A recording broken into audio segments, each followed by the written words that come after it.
Hello everybody, welcome back to the SCSL Season 4. It's the beginning of the end, guys. We're in the semi-finals now. Snow versus Action, today's matchup. Really looking forward to this one. There's been a lot of dominant performances so far in the SCSL. Basically, sweeps all the way through the round of 16 and round of 8, but we're getting down to it now, Xun. Snow versus Action. These two guys have swept all their opponents so far, and now it's time to see who will advance to the grand final. Yeah, it's going to be hard to call, honestly. Like, my instincts say that I should be betting on Snow here. He's had such a great improvement in his performance in Protoss versus the last year or so. He's come a long way. He used to be known as a PvT specialist, with the use of his Reaver micro and what have you. But honestly, he's becoming a much more well-rounded player, especially in more recent times. His performance in the ASL was spectacular as well. Action was not performing too good this last ASL, but since then he's really came back strong. He's had a lot of really dominant performances in the KCM, Race War weeklies and what have you. And he's been playing pretty good in this season of SCSL as well. Not only that, but he has a very good performance in Zerg versus Protoss, generally speaking. So I imagine this series is going to be really fun to watch. Yeah, he managed to smash Sharp and the second best Zerg player in the world in Hero in that round of 8. So hopefully we're going to get a very close match, guys. Let's take a look at the maps. We've got Action having that first pick on Deja Vu. Then it's going to go over to Snow for Eclipse. Back and forth until the ace match. Polestar is going to be our final map if we make it that far. We haven't made it through a full series so far this season, Xun. So we're overdue for a map number 7. I'm hoping we can get that here. Yeah, I'm hoping so too. But looks like we're guaranteed a Death Valley pick at least on map number 4, so that's something to write home about. I'm really excited about that. Not surprised at all to see the Dominator pick from Action. That's such a strong Zerg versus Protoss map. There are some shenanigans you can do with center gates and what have you. We've held the Doodads block that pile, and we'll have to wait and see if Snow wants to do something like that here. He did pull that out in the ASL, so he's more than capable of doing that against Action tiered today.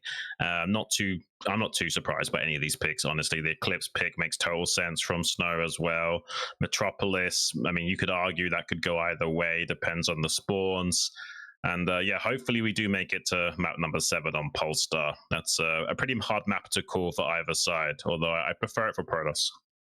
Yeah, that's a great map, Polestar, for map number 7. Guys, we're going to get started here on Deja Vu, map number 1, game number 1 between these two titans. Let's get it going.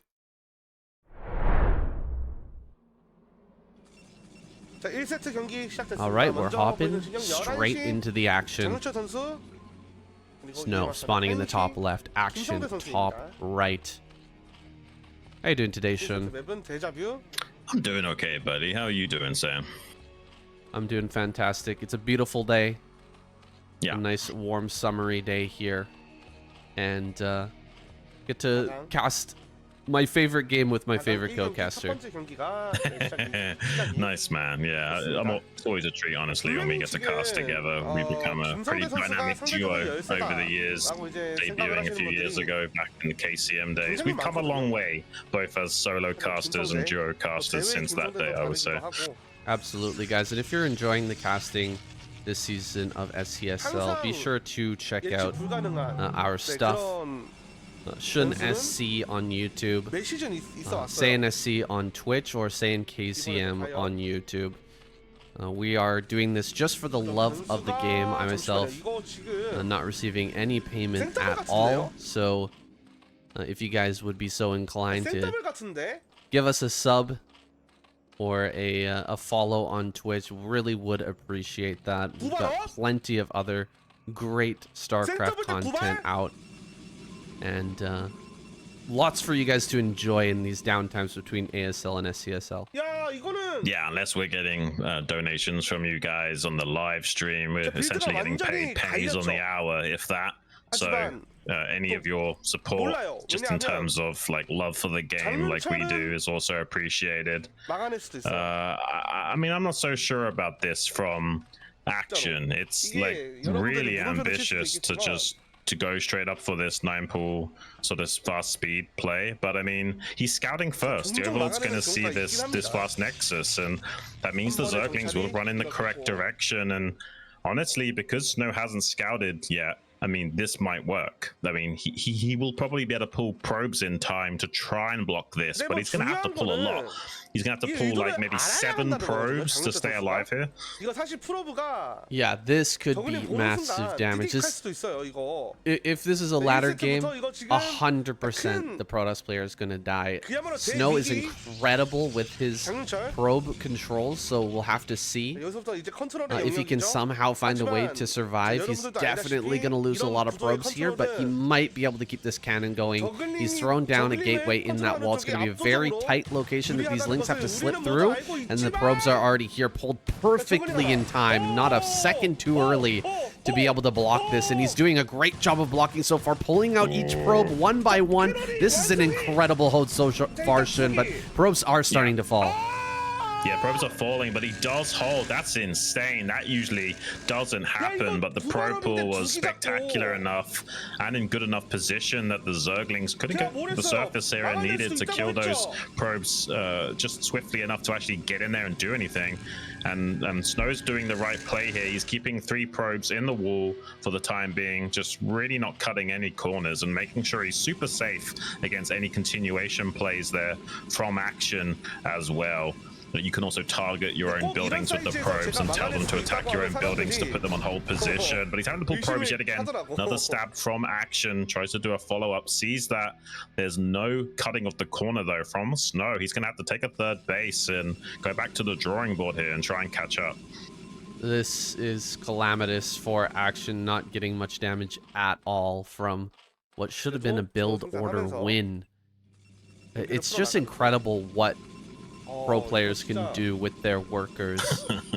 You know, we saw the 6-pool kind of go out of fashion recently against Terran, because even with a CC first or just a barracks on low ground, you can potentially hold that simply through SCV control. I mean, I say it's simple, but it's not simple even in the slightest. This is an incredibly difficult thing to pull off, and Snow's done it beautifully here. I mean, that's one of the spectacular things about StarCraft, is that these pro gamers make it look simple, but it's like a jazz musician. It looks like what they're doing is so smooth and simple, but it really isn't. The actual like finickiness of what they're doing in their technique is so complicated, but you don't want to necessarily display that complexity, because these guys are able to do it as if it's second nature, and that's what makes these guys just so amazing to watch in general, is that they can do the most complicated of things and make it look like it's not complicated at all, Sam. Now Snow in an amazing spot here, completely shutting out Action's early aggression and getting into a nice macro position. Action here with enough Lings to block a few Zealots coming out, just a couple Zealots moving forward right now. He sees the number of Lings and knows that that's not going to be viable to push through, but pretty soon here, Snow is going to start to put on that pressure. He's going to start moving out with these Zealots and forcing extra Lings out of Action, who's making his way towards the Spire. Yeah, another macro hatchery being thrown down by Action. Just going to be a 3 hatchery Spire into most likely a 5 hatchery Hydra production. Snow knows there's a potential here of some kind of 2 hatch meter play or what have you, so he's got a safety cannon going up in the main mineral line. He knows there's a chance that Action pulls the trigger on a big muta all in, but he maybe catches this Dragoon with a great circling surround, not quite finding the kill box necessary though to eliminate the unit. So Dragoon does persist for the time being with some good shimmying from the micro of Snow there. Extra cannons going up everywhere. You can feel how far ahead Snow is by just his willingness to throw down extra cannons. A lot of Brood War is cutting corners and you know, just barely managing to survive with the minimal defense necessary. But here, Snow feels so confident in his position, he's able to just willy-nilly throw down extra cannons in his main. Wherever he feels like there is any sort of a potential of bust or of losing this game, so that he can just continue to be in this fantastic position. He manages to slip one zealot past and gets behind the mineral lines, but easy cleanup for Action as he transitions forward here into a potential 6-hatch Hydralisk play. He's doing a great job of maneuvering his way out of this kind of early game aggression that didn't go so well. I mean, he's managing to keep himself sort of on par here. He's at least still in this game. He's got opportunities here to maybe make a comeback. Yeah, absolutely. And that was a great Zealot scout from Snow as well. Saw the Scourge popping out, so knew to run back with the Corsair and, you know, identified that it wasn't just going to be something cheeky like a pure Hydra build or something that he could maybe punish with a lot of Sair harassment or what have you. Now he's kind of hedging his bets against the possibility of an Ogre Zerg, but he knows it's not going to be an all-in Ogre Zerg since he saw no second gas with that Zealot as well. It is possible there was a gas at the third, but he knows there's not a critical timing. Good surround though from Action here. Catches one of those Dragoons and maybe a Zealot. That's a pretty nice find for him. He's not trailing too far behind in the supply, and the drone count looks healthy enough. I don't think he's necessarily out of the woods yet, but he's cut a nice trail for himself. He's managed to survive thus far. He still doesn't have a third gas here just yet, so we're going to see a ton of Hydralisk production here on 5-hatch from Action for the time being. May even want to go into Lurker. I'm not sure exactly what his plan is from here, but he is going to have a fair number of Hydras making their way to the front, at least to threaten the bust, although so many cannons have already been made. Snow should be okay here. He's got 3 cannons in the natural, and 4 and 5 are coming up. Yeah, he has to kind of kill this Overlord, though, that's being escorted by these Hydras. That will allow him to get away with a Dark Templar defense and not worry about making too many extra cannons, but he doesn't feel confident that he can snipe that Overlord. There's the Dark Templar, but he hasn't been able to necessarily snipe that Overlord, so he might still get the cancel on that Forge upgrade. He's going to instead go for a bit of a counterattack here. See if he can kill some of the Overlords in a natural expansion of Action while he's distracted at the front. The High Templar's only just now popped out, but he could potentially kill a lot of these Overlords. He catches the Scourge in transition as well and manages to kill those. So yeah, with these 6 reasonably fresh HP, Sairs could put a lot of pressure onto Action back at home in compensation for losing this Forge Gateway combination. It's a bit of a strange game we've got here, honestly, because the Templars came out a little bit later than expected due to those early game shenanigans, and kind of Action navigating this really well. Like, he's identified that Snow was slightly behind his own curve because of the Pro Pool, investing in those extra cannons for the anti-muta defense, and now he's going to take a 4th base and be in a pretty good position here on Deja Vu. Yeah, Snow's played very cautiously, very carefully so far. And so his gateway ads are coming up a little bit later than would be otherwise possible. And he's just not really going to have the production to put a lot of pressure on Action as he tries to take a 4th base. I actually saw a drone head out on the map. I'm not sure what happened to that. Maybe it was sent back. Okay, he's taking 12. That's kind of crazy, Xun. Ooh, 12 o'clock, very close to Snow. Yeah, no, that's a little bit of a risky base to take. I mean, you can take it. Deja Vu is a pretty weird map. Sometimes you can kind of bait the Protoss into assaulting this base and then cut off his path of retreat with Lurkers on the high ground. Sometimes this can work out for the Zerg, but in most cases, this is not necessarily advised for the Zerg to take this base, I would say. The longer this goes on, though, the better it can get for Action. If he does somehow get that 4th base established, that's the biggest hurdle on this map, is getting a 4th for either side. So if Action can get this 4th base saturated and up and running, and then stop Snow from ever taking his own 4th and just holding the donut in the center with Lurker lines, this could really work out for Action. He's actually going to do a bit of a ring around the rosy of the Zealots here, finally buying some time for those Lurkers to start popping out, but not before the majority of those Hydras did get caught by those Zealots. So kind of going both ways. ways. Like, this is good from Snow that he picked up some of those Hydras, but the reality is now there's a lurker contained. The only thing going for Snow is he's got a shuttle he can load up to do some harassment, and he's got these active threat out on the map in the way of these Zealots to keep Action pinned back at home with some of his units rather than committing to a full contain. Ooh, the shuttle's been spotted here. Are there any Scourge available to try and shut this down? I'm not so sure. Action trying to save all of that money for his very important lurker production and holding this Protoss player back.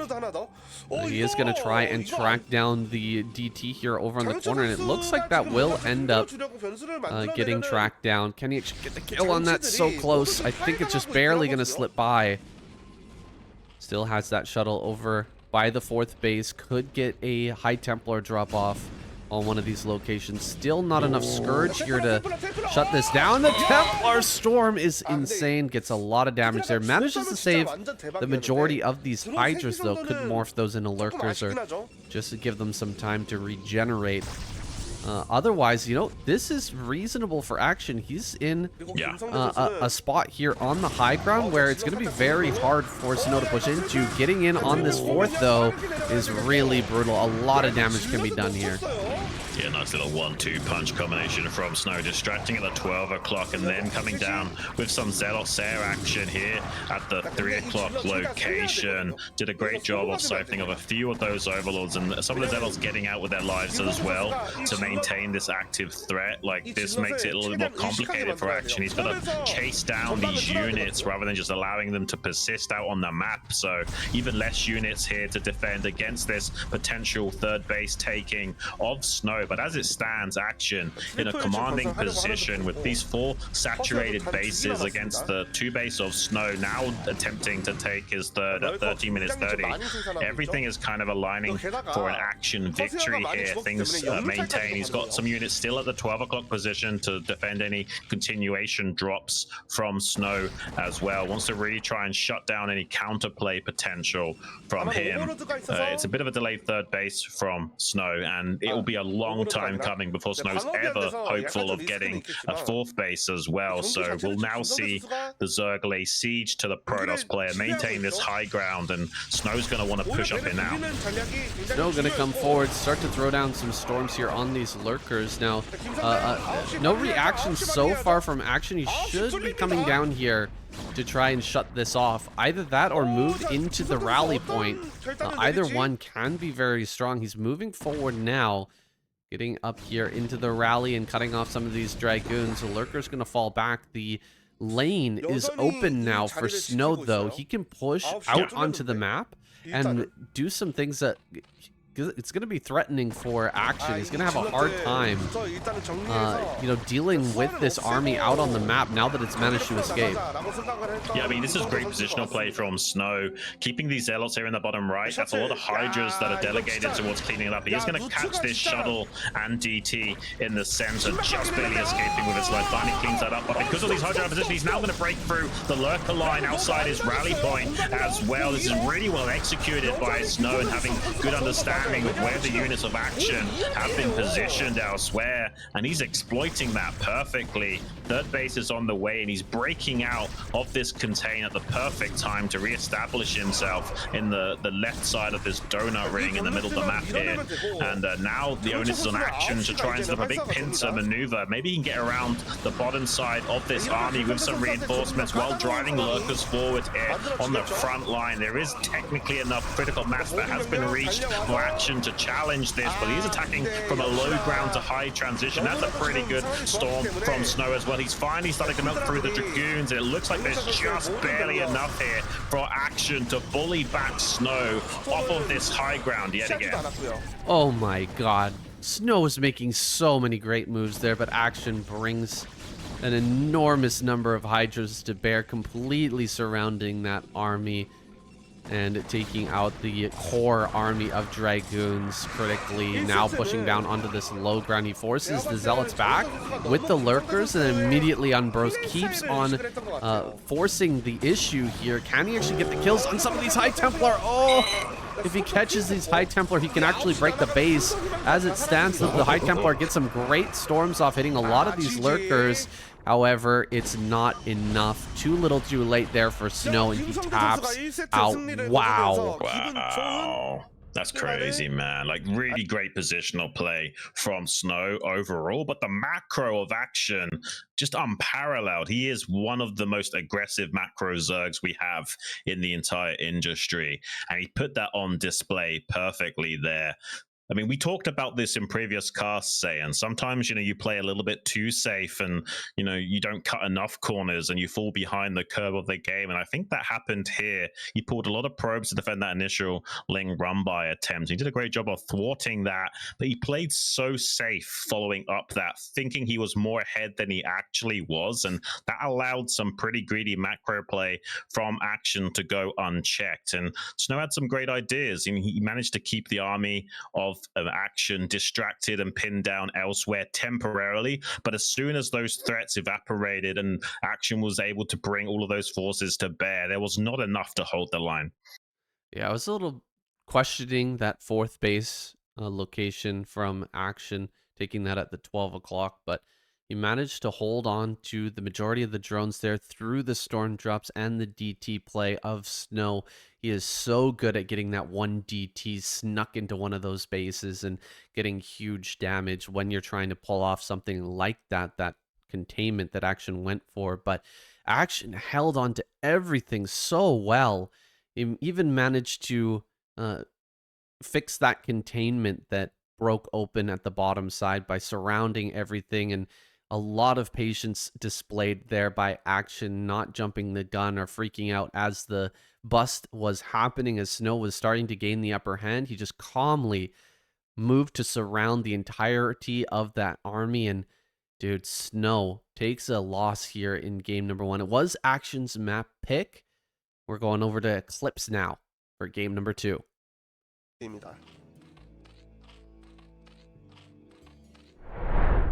이클립스 장윤철 선수가 선택한 이클립스. Action spawning here in the bottom left-hand corner on Eclipse. We got Snow in the top right. Can be a tough map for Zerg.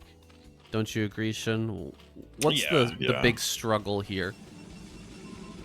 Well, I think it's just hard to put all your eggs in one basket, as there's too many fronts to worry about. It's the same kind of news in Terran versus Protoss, just not quite as exacerbated, because you can argue that the Zerg units move a little bit faster than some of those Terran units do, but similar problems of, like, you know, the tug of wars down these lanes being a little bit too much to handle, and when you are, you know, funneling your units down these singular lanes, it makes it a little bit more cost efficient for things like Storm to pay dividends. So there's no real easy answer in terms of army movements on this map. You have to do a lot of counter-attacking, a lot of good scouting to avoid those issues. It's not like it's a really Protoss-sided map. It's only a few percentile points going towards the Protoss, but at the pro level, a few percentile points goes a long way, Sam. Absolutely. My read on this map is that it's a little bit tough for Zergs to get a flank going. All of these lanes are very long, and so if the Protoss army comes down one of the lanes, moving your army around to the other side of the map in order to come through for a flank, it's a little bit untenable. It's almost impossible in some cases, and so it is quite tough for the Zergs. They have to kind of play defensive. You really can't take big fights as Zerg without getting a flank going and getting a full surround on the army. Otherwise, all the storms will come down, the Protoss will back away, and you'll end up taking a bad trade. So that's the struggle I find on this map. We'll see if Action's able to overcome that, as he opens here with an overpull. Gonna get those Lings out and at least get rid of this early probe. He's not going to be able to do any damage here, not like last time. Yeah, he's going for the full Ling option and avoiding the drone scout. It's the Zealot way of playing, as in the player Zealot. you can either drone scout and make 2 lings, or just make 4 lings and don't even bother scouting. So you got 4 lings to clear out the probe faster, or maybe a pylon block, and also to catch the first zealot if it was going to be that gateway first. It is forced cross spawns. Technically, the 2-player map favors the Protoss. With the cross spawns, that can help out against gateway first. But honestly, because of the cross spawns, your Overlord doesn't actually get there quick enough to see the first zealot. They can run around that with the timing. So overall, just having a 1v1 map tends to favor the Protoss in terms of guaranteed scout, being able to block the first hat tree being planted and what have you. So yeah, there's a few little nuances to maps like Eclipse which just give a little bit of edge to Protoss. We can see Snow hasn't been able to block any hatches, but he's got some good information. He's been able to cut some corners, get these buildings in optimal order here. To be both safe and get this Stargate out as quickly as possible, assuming that that's what he's going for. Snow is just incredible when it comes to his Corsair micro and what he's able to get done with those few AA units. Few lings moving around the outside. These lings have not been spotted by the probe. Actually's done a good job of forcing the probe up to the top side. Near this third base, and a zealot is out right now. If ling speed finishes, Action could go for a run by here. Maybe get the cannon, maybe just run by straight up into the main. Yeah, no, it will. Ling speed is just about to finish, and he might follow this up with a massive flood of lings as well. He's got a lot more lings pooling in the natural expansion. It's looking like a ling flood, but actually Snow kind of suspecting something's amiss. He's not even bothering to check. Will he see these extra? Okay, he doesn't quite see the extra Zerglings in the natural expansion, but he will be seeing this ling speed just about to finish now. There it is. And with the Overlord, though, seeing these Zealots in position, he won't pull the trigger. And oh my gosh, he showed so many Zerglings. He might just dive onto this gateway and pull the trigger. And he's already committed enough by making these Zerglings. He'll just want to run in there, target fire the gateway down, and try and get in here as quickly as possible if all these additional cannons do manage to warp in. Yeah, he's able to get a few Zerglings hitting that lower zealot, and oh gosh, managed to throw down another building here in the wall. That's a pylon. It's helping to block things up. A lot of lings are getting in here on the bottom side, starting to kill one of these cannons. One cannon goes down. Nice target fire on some of these probes as well. Probes are starting to fall here, but they're doing a great job of blocking. Oh my god, the lings on the top side not able to do anything, and this cannon does survive. Oh my god, such a close hold here for Snow. But he pulled all the boys, managed to keep these lings back just barely long enough to stay alive. By the skin of his teeth, say that was really close. Attacking his own forge with the probe, since there's no zealot to hold position that probe with. He just needs to survive, and he'll be in a great position. You can see the probes on the top attacking the egg, and the probes on the bottom attacking the forge. He's going to target fire the probes and try and get a run by going, but there are 2 probes clogging that up and more joining the line as well. The cannons do start to finish up just as the lings start to open up a hole. It's not going to be good enough. Action has to tap out, and Snow quickly equalizing in this series, saying this might be the first series of the SCSL Season 4 where it's not just a clean sweep. You might be right there, Xun. We've had players get a single win on the board before and then get swept, but Action's looking strong. He's looking like his usual self, that strong, aggressive, macro-oriented player, throwing out a ling all-in. It's a nice build for a long series like this, and it was probably the map that he was feeling the least, maybe the least happy about, the least confident on. And so, you know, throw it out, see if you can get a quick win there. If you don't, move on to the next map. This is going to be his map pick now. We're jumping into our next game here in just a moment.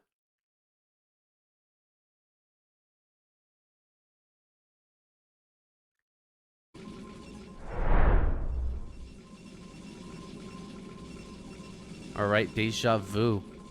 And we've got Snow down here in the bottom left, Action in the top left. And no probe heading out, so maybe not that center gateway that you were talking about earlier. Right.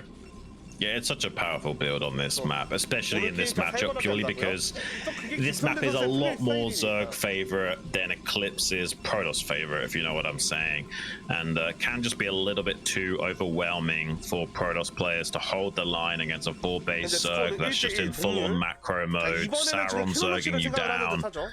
And with this 3-player configuration as well, very difficult to split the map in late game scenarios for Protoss on top of it all.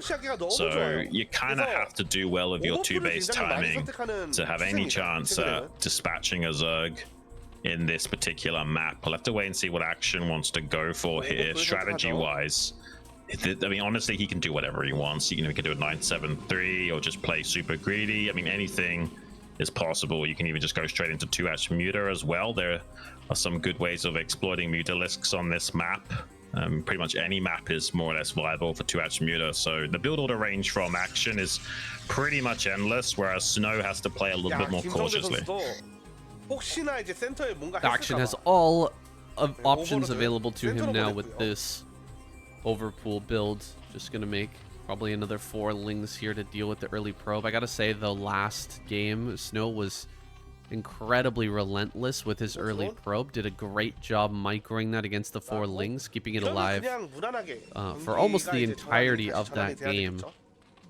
Managing to get that really critical piece of information as Action was pulling the trigger on the ling all-in. Seeing all of the lings popping out of that natural gave him the precious seconds of extra time to pull the probes and get those extra cannons started. And so he's going to bring this probe into the main base right away again. Just a sign of a great player, though, able to keep that alive for an inordinate amount of time each game. Right, and yeah, looks like it is going to be that 4-ling configuration, lacking a drone scout. We've seen that come into fashion a lot lately. Used to be that players like Celot were one of the only guys that went for something like this, but more and more these other Zerg guys have figured out, okay, I don't necessarily need to drone scout here. Makes sense, I can compensate for that drone scout by just making an extra pair of Zerglings and keep this drone mining back at home to optimize my own timings, and works out pretty good. As long as you got these 4 lings to line up with the first Celot timing, you're sitting pretty in the early game of Zerg. And he will go ahead and grab that 3rd hatchery. Trying to get rid of this probe, but Snow is just... he's crazy good at just keeping this thing alive, man. It's wild what he's able to do. But he's going to be able to... I was going to say, you saw Action try and give the Hawk tour to that probe earlier with the chase micro, but with some good like shuffling of the probe, you can kind of like thwart the chase micro a little bit if you kind of juke and jive and throw off their, prediction on where you're going to be moving to. You can actually like slip by quite easily and break the ankles of the drone or probe that's trying to chase you. Easier said than done, but Snow seems to make it look like an easy absolute cakewalk. Yeah,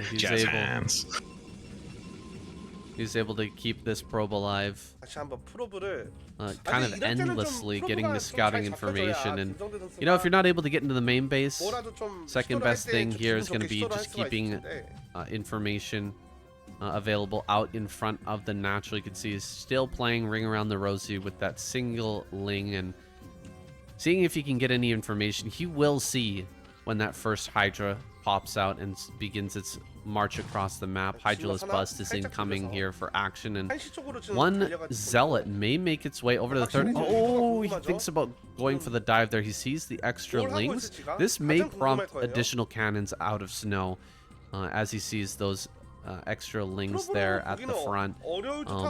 Could maybe not, but he's definitely going to want to start throwing down those cannons as soon as he gets that information. Finally catches the probe. Okay. Well, he gets the Zealot in at the 3rd base location. He sees the Hydralisk, also gets a few 1-2 punch combinations onto that Hydra to soften it up a little bit. But the main thing here is just scouting that this is coming so that he can line up the cannon timing back at home. This may trigger a fake Hydra bust out of action where he only makes like, 7 or 8 Hydras and quickly throws down additional macro hatcheries and transitions as a result. We'll see how many cannons Snow wants to make here. Kind of needs to throw down 4 no matter what, and maybe even a 5th, and then like cancel the 5th at 99 if he suspects it's a fake, because he hasn't got no way of confirming this with like a Corsair scout just yet. So has to kind of just hold the line of as many cannons as possible. He's managed to get these cannons down in time, and this is, I think, the part that Snow has evolved the most in terms of this matchup. He's become so good at identifying the Hydralisk bust when it's coming from these Zergs, and we saw that in ASL when he went up against Sulky. He basically never got busted by Hydralisk in the early game. He's so good at identifying it and reacting appropriately, and so we had to see Sulky kind of adapt to that, change his strategy a little bit.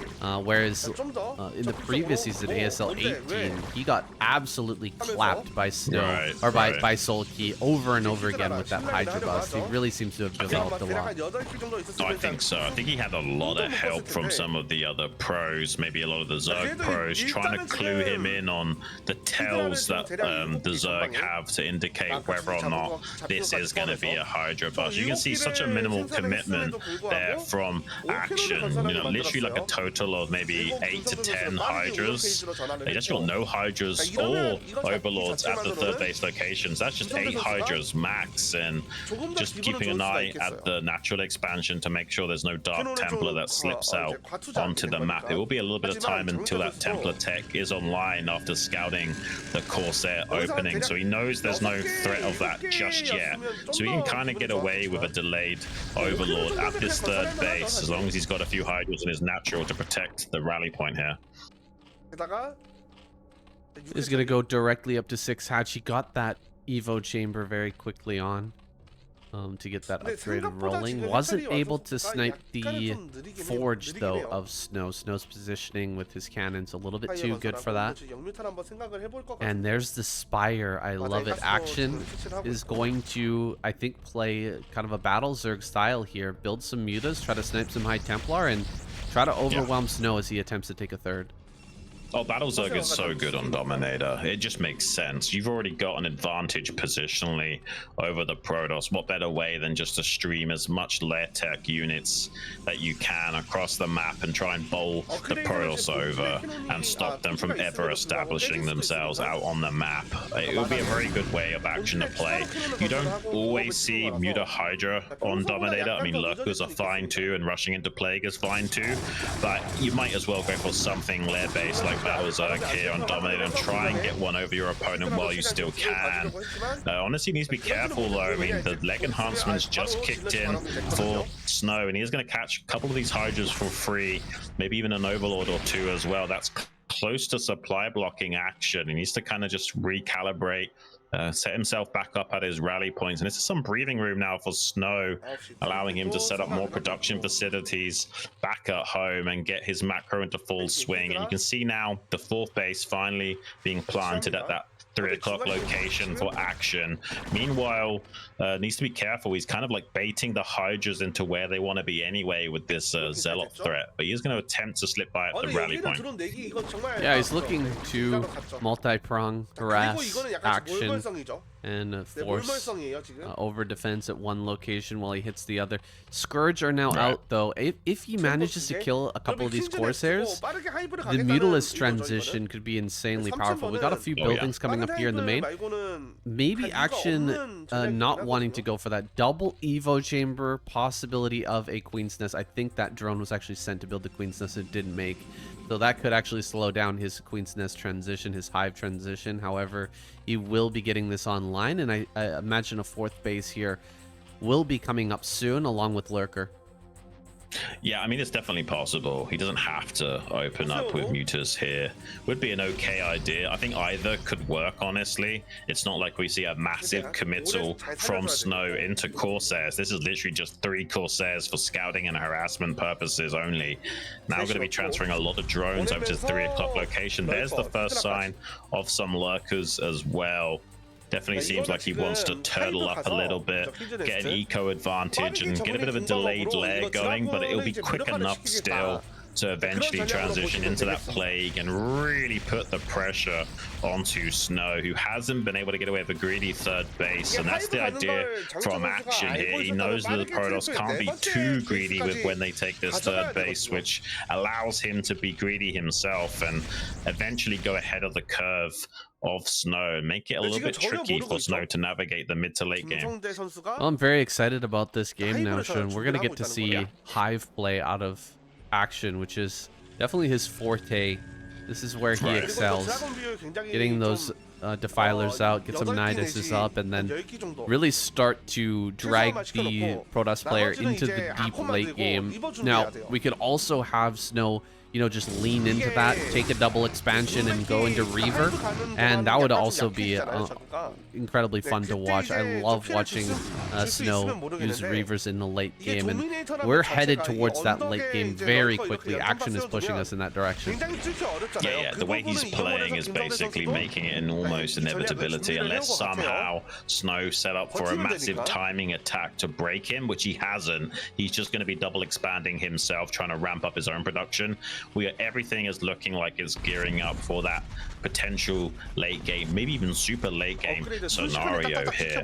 Now, there is a moment on Dominator where the Zerg can run out of steam. If you set up these 4 bases as Protoss and you just storm everything into oblivion, hold the line, eventually the Zerg can dry up if they don't continue to expand.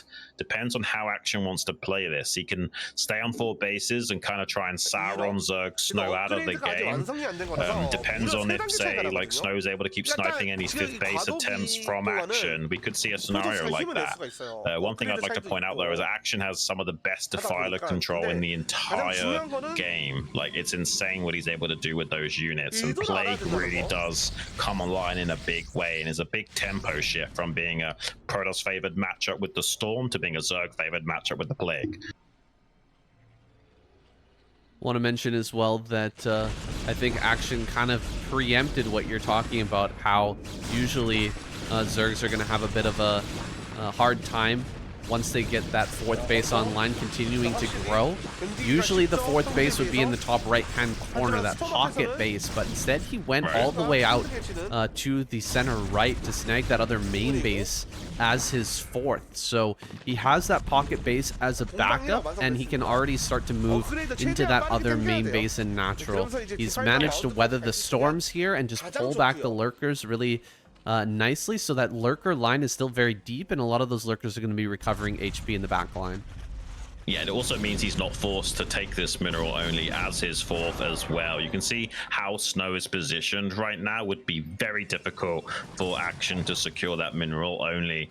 So he will have that back pocket gas expansion to expand towards. You can see Snow has a few Zealot hit squads checking for that every now and then, so he could maybe snipe that and keep the Zerg on 4 bases and try and force the Zerg to go all in and eventually mine out the longer the game goes on. It does take a long time to get there in these situations, but it's how people have been able to beat players like Sulky on this map, is by keeping them on 4 bases and forcing them to all in. And look at this elevator from Snow into the main base. He might actually kill an Evo chamber or something here. Yeah, this is a sick move from Snow. He's actually going to aggress here at the front right as he sends these Zealots in, so drawing in Action's forces at the rally point, and then going straight after this Hydralisk Den. He's gonna get the Hydra Den. That'll slow down Hydralisk production for a short period of time. Getting the kill on this Evo Chamber, though, is massive. Second Evo Chamber under threat as well. The late game plans of Action are being foiled right here, and that Evo Chamber is 100% going down. Wow, that's insane. Really hiccuping the upgrade timings of Action, as well as cutting off Hydra production temporarily. That means only Zerglings and Mutalisk or Scourge will be made to hold this, and now, while all the units were pulled back into the main base to defend against that Zealot hit squad, he's now taking his opportunity to push up on top of the rally point, get his toes up onto this high ground location, and just trade with the Zerg very cost efficiently. He hasn't got a massive army here, but Snow still trading extremely efficiently against these small pockets of resistance now. That's a nice storm on the eastern flank as well, being a 2-for-1 deal on those lurkers. He hasn't got that much gas left in the tank for these High Templars to keep storming left, right, and center, but enough to keep these Dragoons safe and applying pressure. Finally, the Defiler Mound is online. Consume will be on the way. Nidus Canal network has been established, but these Lings just being evaporated. He's finally can now produce Hydras again, but that's a beautiful storm on the lurkers as well. It looks like he got the +2 attack weapons upgrade finished on that Evo chamber, but probably the +2 carapace and melee upgrade was cancelled. Yeah, that is really tough to swallow there. Action gonna lose a lot of the momentum when it comes to those upgrades, and getting deep into this late game, he will have to rely on very defensive positions and defilers as well, getting those plagues off to weaken that army of the Protoss. Otherwise, it'll be standing strong here with very good upgrades. You can see 2-2 is done, 3-3 is likely on the way. Ooh, bunch of overlords here dying out in the center. Looks like it won't even drop Action below 200 supply, so he's got plenty of open supply here, plenty of overlords, but still rough losses there. Dark Swarm's finally going to come down, but the lurker line is not very deep, and this is a lot of units making its way forward here for Snow. He managed to just bat away the counterattack of Action going over towards that 5th base, and now he's completely cleaning up here in the natural, dropping the storms on these incoming lurkers. And GG is called. Oh my goodness, Snow. Wow. Smashes through everything, even Action in a great position there. And going into his own game, into his late game, was not enough. I mean, that was great understanding from Snow to kind of, hiccup the points of transition from the Zerg. That was the weak, soft underbelly of the Zerg, getting those upgrades online, transitioning into your Hive tech, not having enough units scouting the periphery of his base. That will come back to haunt Action. Sometimes you're hesitant to have some overlords like checking around those locations because of harassing Corsairs and what have you, but no excuse to maybe not have some patrolling Scourge along the periphery of your base like that. So yeah, unfortunately caught with his pants down, and everything just spiraled out of control from there. That push was too strong from Snow, especially once he eliminated that Nidus Canal. But I'm at least happy that no matter what happens, we're going to see some great games, and we're going to be getting Death Valley, which is coming up. Death Valley, our next map, guys. Don't go away. We're jumping right in. 그리고 이에 맞서는 11시 장윤철 선수입니다. Here he is, Snow in top left, Action down in bottom right. Snow has been putting out some great games today. I really liked where Action was heading in that Dominator game, right. But Snow just able to find the chink in the armor, man. Incredible. Yeah. Getting in there with those little drops, just that tiny little move, able to completely undo the plans of Action. He was playing it like a Terran versus Zerg, like really focusing on the little nuanced timings that you can exploit. That's usually how you play StarCraft in general, but in TVZ more so than ever. But he's actually like really dialing it in and seemingly figuring out all these little soft spots that he can exploit in this matchup to do some heavy lifting for the fact that he's not necessarily the best macro player as a Protoss, but he can more than make up for it with his positioning, with his overall unit control and micro. He seems to be doing just fine in this matchup. Yeah, those Zealots weren't really going to do too much being with the army, and so he just transports them to the main. What's he doing with that drone? Makes a huge splash. Yeah, this drone is in a very awkward spot. Is he like a hatchery there? Oh my god, what are we looking at here, Xun? He's gonna do a crazy cheese. This is really bizarre because Snow's gonna expand down here on the low ground, right where Action wants him, and he's gonna have a proxy proxy hatchery. Is he gonna spot it? Scout it with the probe. No way, he's gonna scout that with the probe. Did he actually see it? I don't think he saw it. Did he see it? Did he see it? He went up the ramp a little bit. I don't know if he saw it. Maybe he just missed it. No way. He missed it by 1 hex or something.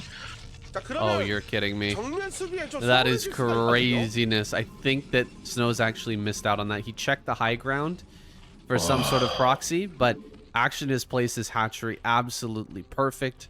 He's going to slip a drone out on the left-hand side, but he's not actually intending to expand here. He is going for some sort of wacky all-in, and Snow has no idea. Oh, this is crazy. We've never really seen something like this on Death Valley. I don't know how this lines up. I mean, he's going to make a single cannon. He'll have a probe blocking maybe and a zealot popping out. Not too late. Maybe he'll have a chance at defending against this. I don't know. It's a long rush distance from the main base to the natural to pull additional probes if you don't know it's on the way.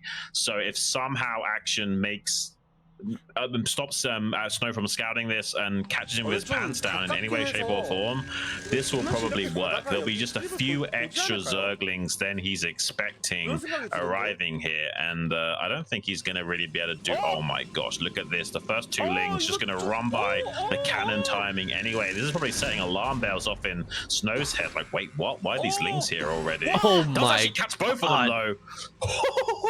You're kidding me. Wow. That's crazy good from Snow. He was trying to cause a lot of headache for Snow, having to micro on 2 fronts with the Zerglings in the main base, harassing. He now sends out a Zealot, sees what's going on, and after killing those first 2 Zerglings, he's in a much better position to deal with this.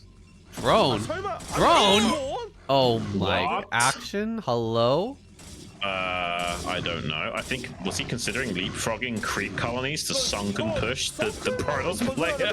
I think he was gonna make 2 sunken colonies to kill the wall of the Protoss. That's now not gonna work at all. The Zealots are too well timed to stop this, and Action kind of looking a little silly now after this attempt. I mean, it's a nice idea, but unfortunately Snow is just too good, man. I mean, look at this. Oh, that micro.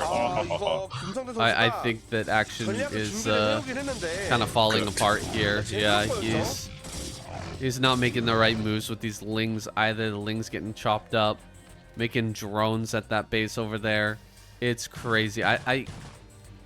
Yeah, I think that Action is just completely falling apart. Yeah. The Deja Vu plan, quite the eccentric idea here from Action, but it's not going to pan out. And yeah, these Zealots get that free kill. Hardly any of this larva was actually used efficiently because a lot of the stuff just died as it was popping out, and the natural is behind where Snow's natural is. So it's just about over here, guys. We're waiting for the final blow. Yeah, I don't think there's anything that can really happen for Action in this game unless Snow somehow throws it pretty heavily. I think the idea there from Action was to make a couple of drones and leapfrog a sunken, creep colony into a sunken to hit the wall with one of those sunkens, and then put some pressure onto Snow that way and try and find some compensation by killing the wall in without having to make any hydras and playing from there. But I mean, as it stands, it's just pretty untenable. Or maybe he can get around these Zealots, actually. Wrapping around from both sides, he might actually kill all of these Zealots here if the surface area is good enough. Still, though, really great juggling of the Zealots from Snow to trade as much of those Zerglings off as possible. It's nice, though, from Action to clean these up. At least removing the threat from the map, it's something. But the probe manages to make its way into the main and spots the low saturation over here at the natural, and the Spire, of course. Very big scout there for Snow, and as long as he plays it a little bit safe and make sure that nothing busts him here, no sudden mutilous transition can overwhelm him, he should be fine. And in fact, there's no second gas, so even that is very unlikely. Yeah, Corsair's going to come in here and be a little bit annoying. He knows the timing of the Spire now, so he shouldn't lose this Corsair to the Scourge popping out of the eggs. I hope he doesn't, because he does know when the Spire should be finishing.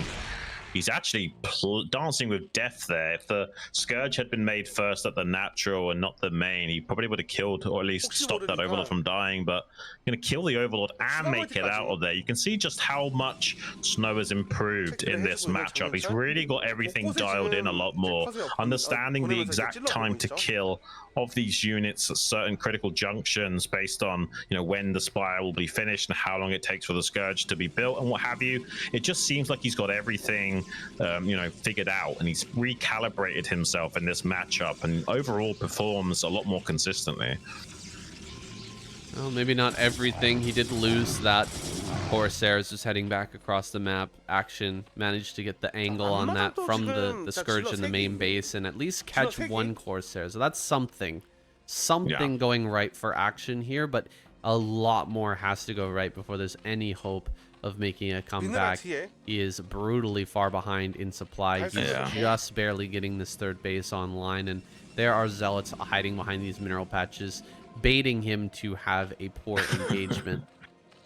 I mean, you almost want to make one single Mutalisk or something to fight those and bait them back out from behind there. It's going to be that difficult to trade them off efficiently. There's no real good answer here. Even now spots the Dark Templar slipping into the main base. Oh, he did actually make a single Mutalisk. I was thinking the same thing. He's actually going to make a few Mutalisks and try and transition now. It's not a bad idea to use that opportunity to try and use the Mutals to clean out the Zealots from behind, but he actually gets out from behind the mineral field and goes now to put pressure onto that hatchery in the other expansion. Oh no, he's actually killing drones. Action, what are you doing? He's distracted, trying to stop these Zealots kill his hatchery. He didn't actually see the Dark Templar go into his main base, I believe, and that's why he took so much damage to the Warp Blade, just slicing through his economy.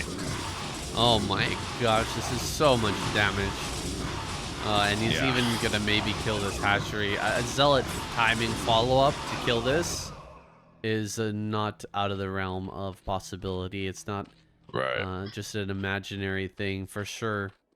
Snow is going to be gearing towards that, building up this gateway count and looking to end this game. Action clawing his way back in, but it's a slippery slope that he's found himself down in a deep hole. Trying to push his way out of it is going to be tough, and he's managed to put down a bunch of sunken colonies here. He's really just trying to survive for the time being. He knows that Snow's going to come for him, and he just needs to live. Isn't it crazy that this whole game is occurring because of the two Zerglings being caught from going into the main base at the start? Like, if only those two Zerglings don't get caught by the probe, suddenly Action is in a pretty interesting position where it's a little bit tricky for Snow to navigate and prevent the harassment while also putting on his own pressure onto the Proxy hatchery. He probably wouldn't even identify it right away because he's so distracted with the lings in his main, but because of catching those two Zerglings so efficiently, now he's in a really commanding position. Looks like Action is going to do one big hoorah push of Ogre Zerg into the main base. Catches one of the Corsairs, actually. That's a great start. There are two High Templars waiting on standby in the main base, though. He needs to have good storm dodging. Tries to dive into the cannons. There's 3 cannons here in total, as well as 6 Corsairs. Here come the Scourge fleet to try and isolate those. We'll be screening them. Does match a massive storm onto those Scourge as well, thinning out their numbers. Tries to connect with the Corsairs, with the rest of them, but another good preemptive storm from Snow catches most of those. Only one pair connecting and killing one single Sair there, and there's an Archon push from Snow as well, trying to desperately kill these defenses and eventually this hatchery, but at least Action's saving the space though. The desperation play from Action doesn't quite work out, but I completely understand it. Was a very rough position. And, you know, maybe taking over the main base, just throwing it all against the wall and seeing if he could possibly get that done. Action gets pushed back. And now there's a Zealot counterattack making its way over to the third. 2 sunken colonies there, plus some lings potentially, so maybe he can still shut that down. Gonna go for another dive here. Round number 2. Trying to dive on top of these Corsairs. Manages to get 1 kill, but not enough. GG is called. Action taps out. Wow, and a 3-1 lead now to Snow. We might be looking a little bit embarrassed here because Snow is on a warpath to securing another pretty clean sweep of a 4-1 victory over Action. It depends on how well he can keep it together in this next game on Radiant, guys. I mean, I don't know. Like, I kind of feel bad for Action. I don't even think Action's playing bad necessarily. I just think Snow's playing exceptionally well. His probe control is certainly on point today. His decision making is fantastic. Action, can he overcome those problems, those strengths of Snow, and get himself a win, keep us in this series a little bit longer? Guys, Radiant, let's jump right into game number 5. 자, 경기 시작됩니다. 먼저 진영 5시 장윤철 선수, 그리고 이에 맞서는 11시 김성대 선수입니다. What a fun series so far. I'd hate to see it come to an end. Action over here in the top left-hand corner. Be cheering from him from now on. We want to see a long series here, don't we, Shun? Oh yeah, absolutely. I mean, we have that feeling a lot of the times when the games that we cast, that the player we tend to end up rooting for is the guy that could take us to a longer series and just allow us to cast and observe more great games of something in this. I mean, I don't think anything compares to Brood War. I mean, there's a lot of games I've played and I've seen being played. There's nothing that really scratches that itch in quite the same way. And just having an excuse to see more great games from these amazing gamers is a real treat. Yeah, absolute top tier content here when it comes to Brood War. These are the best of the best, and Action has proved that through and through by taking down Hero prior to this series. Can he take on Snow, who is an incredibly strong Protoss player? Maybe second Protoss, best Protoss in the world, maybe the best, hard to say, because Best has been on such a tear lately. Maybe these two could meet in a later stage of this tournament. Yeah. I think Snow would win in a PvP with Best, though, if it did come down to it. So it's really hard to say for sure who's the absolute best. I mean, usually, sometimes it comes down to style as well. You can have triangles of balance as well as triangles of styles. So you can have one player that beats another player, that beats the other player, that beats the first player. So you never really know exactly who is on top. It's only players like Flash that were in pure dominance mode back in the day. Tries to shut down this potential cannon rush from Snow, gets one drone behind at the appropriate timing and puts the Hawk 2 down onto that probe as well, saying it's dangerously low on HP. Does manage to survive and get into the main. Another one of his brethren going to be coming for a continuation from behind. Can he get the other pylon down? No. He's actually going to try and shut down this cannon rush, but he actually can't get the probe kill. He's got enough damage done onto that drone that now this other drone can't really do a lot to stop this. So actually, after everything's said and done, the cannon rush will go online still.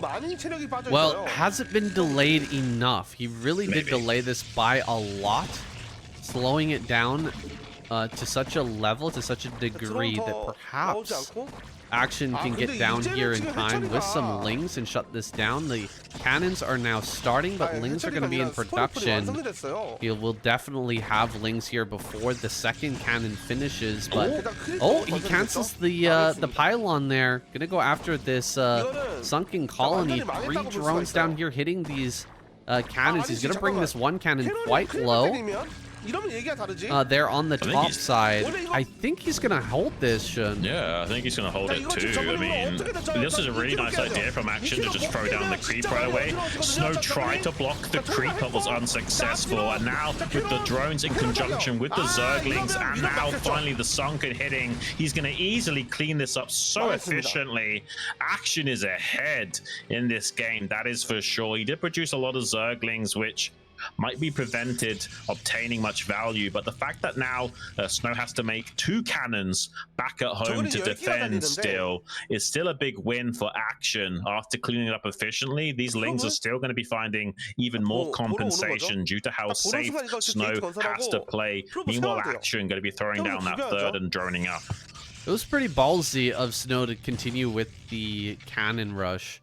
even after the first probe was denied. 일본즈 He 천천히. sent the second probe, so he's pretty heavily committed. Gonna dive in here, gets a couple of probes very quickly. Not enough probes here to completely block the Lings out of the main. How many will manage to make it up here? 3. Still very good micro from Snow, though. My gosh. Managing to kill another, like, 5-6 Lings there that could have potentially gotten in.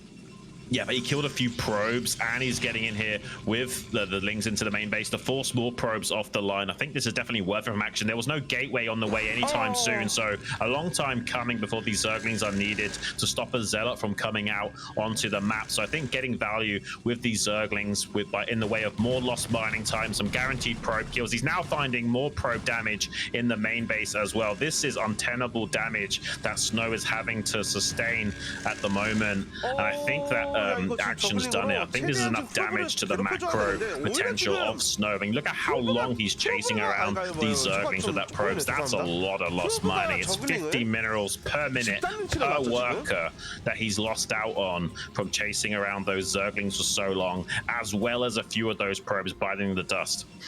Yeah, this should be a Action victory. He has such a big advantage at this point. I'm going to make a few more Lings here for the Zealot. He knows has to be coming. Snow just has to put on pressure here. He knows how difficult the situation is, and he has to hope that maybe Action doesn't make those Lings and maybe loses a drone for some lost mining time, but he's going to be unfortunately met by these 4 Lings. Immediately going to be able to shut this down, and Action will smoothly transition to more drone production and shut these Zealots down without too much trouble. Yeah, with the cross map of this situation, that was really well lined up by Action, having 4 Lings waiting at the 3rd, and just as the Zealot could have got to the rally point, there was another couple of Lings hatching out there. So we had 4 and 4 at both locations, perfectly timed for that Zealot. You can just see how good Action is at adapting to these strange early game shenanigans. He's one of the best in the business at doing it, probably second only to players like Sulky and Hero. No one else really can come close to this level of like on the fly adjustments when things don't quite go your way and you've had to invest a lot. That's a nice catch though from Snow to kill at least one of those drones before the Zealot finally falling, but it's not going to be enough. Action has done a great job of establishing himself in the macro curve of this game. It's going to be a lot of heavy lifting that Snow now needs to do to tip those scales of balance back to level. If you were to ask me, what does Snow need to do to bring this game back into a playable state? He, I think, is doing all of those things. He's sneaking in Zealots, he's hiding Zealots out on the map, trying to get in there, getting drone kills here and there to try and even things out, but maybe it's still not going to be enough. It's just such a tough spot after failing the cannon rush and dealing with this run by. Action has so much momentum. He's even getting in another probe, I think, over at this base. Zealot makes its way into this 3rd. He's actually going to get a couple of kills here, most likely, and force away a lot of these drones. So this is what I'm talking about. This is that extra little bit of damage that Snow needs to start to bring things back. I'm not sure it's enough, but it's starting to add up here, Xun. It's a start, but I just want to point out that Zergling killed another probe off screen for a total of 6 kills, which is absolutely insane. That's nice though. Snow got yet another drone kill over at that 3rd base location. I don't think he's out of the woods yet, but that is definitely a great start to his comeback in this game. He hasn't quite tipped the scales back to even, but they're far more balanced than they were a few moments ago. So I still think there's a fighting chance for our Protoss player. Some Corsairs going to come out and get the scouting information now, but it's pretty slow for Snow. So many setbacks this game, and there's already Mutas and Scourge ready to fight. So if he sends out the Corsair directly, could end up getting that caught and overwhelmed by Mutas this here, causing a real threat and actually getting some great trades against these Zealots as well. He's just going to chase these down. Good splitting here by Snow, but this is just pure value for our Zerg. Yeah, unfortunately. I mean, look at the supplies. Usually you can't always tell where a game is based on the supplies, but this is one of those instances where it's pretty obvious that the game is action favored and the supplies confirm it. Now we're going to be getting a lot of probe kills in the natural. There's a pair of Scourge that he can use to screen these 3 Corsairs with 5 Muta and 2 Scourge. Beats 3 Corsairs straight up. Another attempt from Snow coming into the 3rd base with a little Zealot hit squad. Does kill a few drones and these 3 Hydras here. This isn't bad at all. He's forcing a lot of lost mining.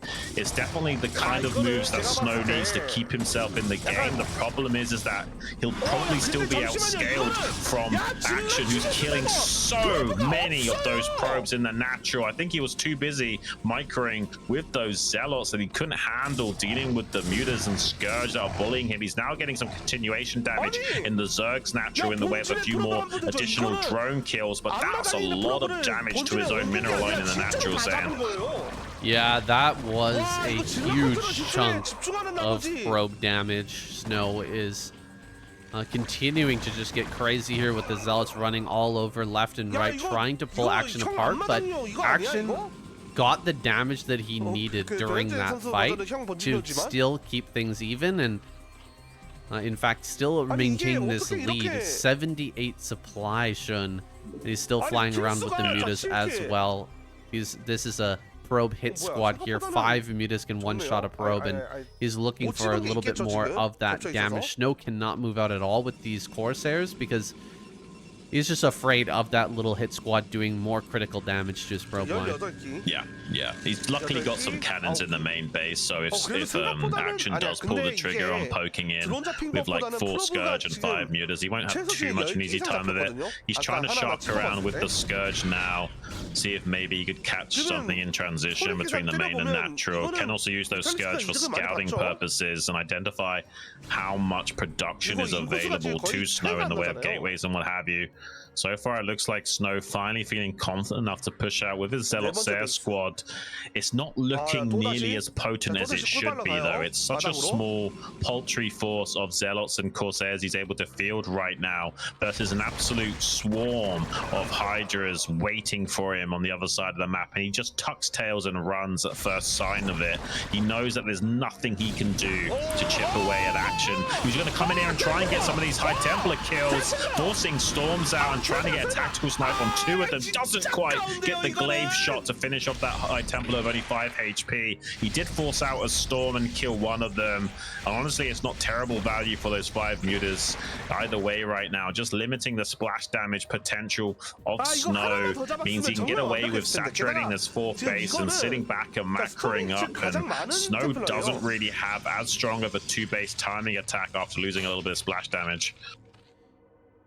Some Zealots are going to try and sneak up here along with a DT, try to kill off that Overlord. Perhaps if he can get the Overlord, he can get the DT up there onto the high ground, but enough Hydras and Lurkers should be able to be brought to task here for Action to actually break this. He's actually trying to get the Lurkers over here. Really does need to save this 4th base. If the 4th base goes down, that's going to give a lifeline to Action, or to Snow in this game. Action almost going to lose this hatchery.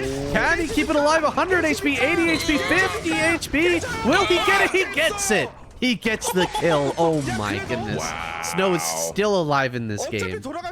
Absolutely insanity we're seeing there. Does plop down the hatchery in the wake of that death animation.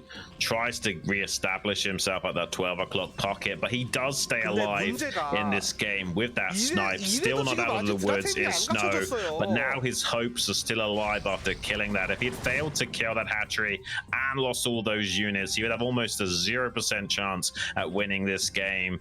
Now he definitely still has an opportunity to make something work. He's sharking around the map, sees the tech timings of those Queen's Nests and Evo Chambers, looking to see if he can find any straggler overlords. Seems like, though, Action on top of everything and still ahead in supply is Action. He's just dotting I's and crossing T's all over the show and really avoiding any soft spots from being exploited from Snow from here on out.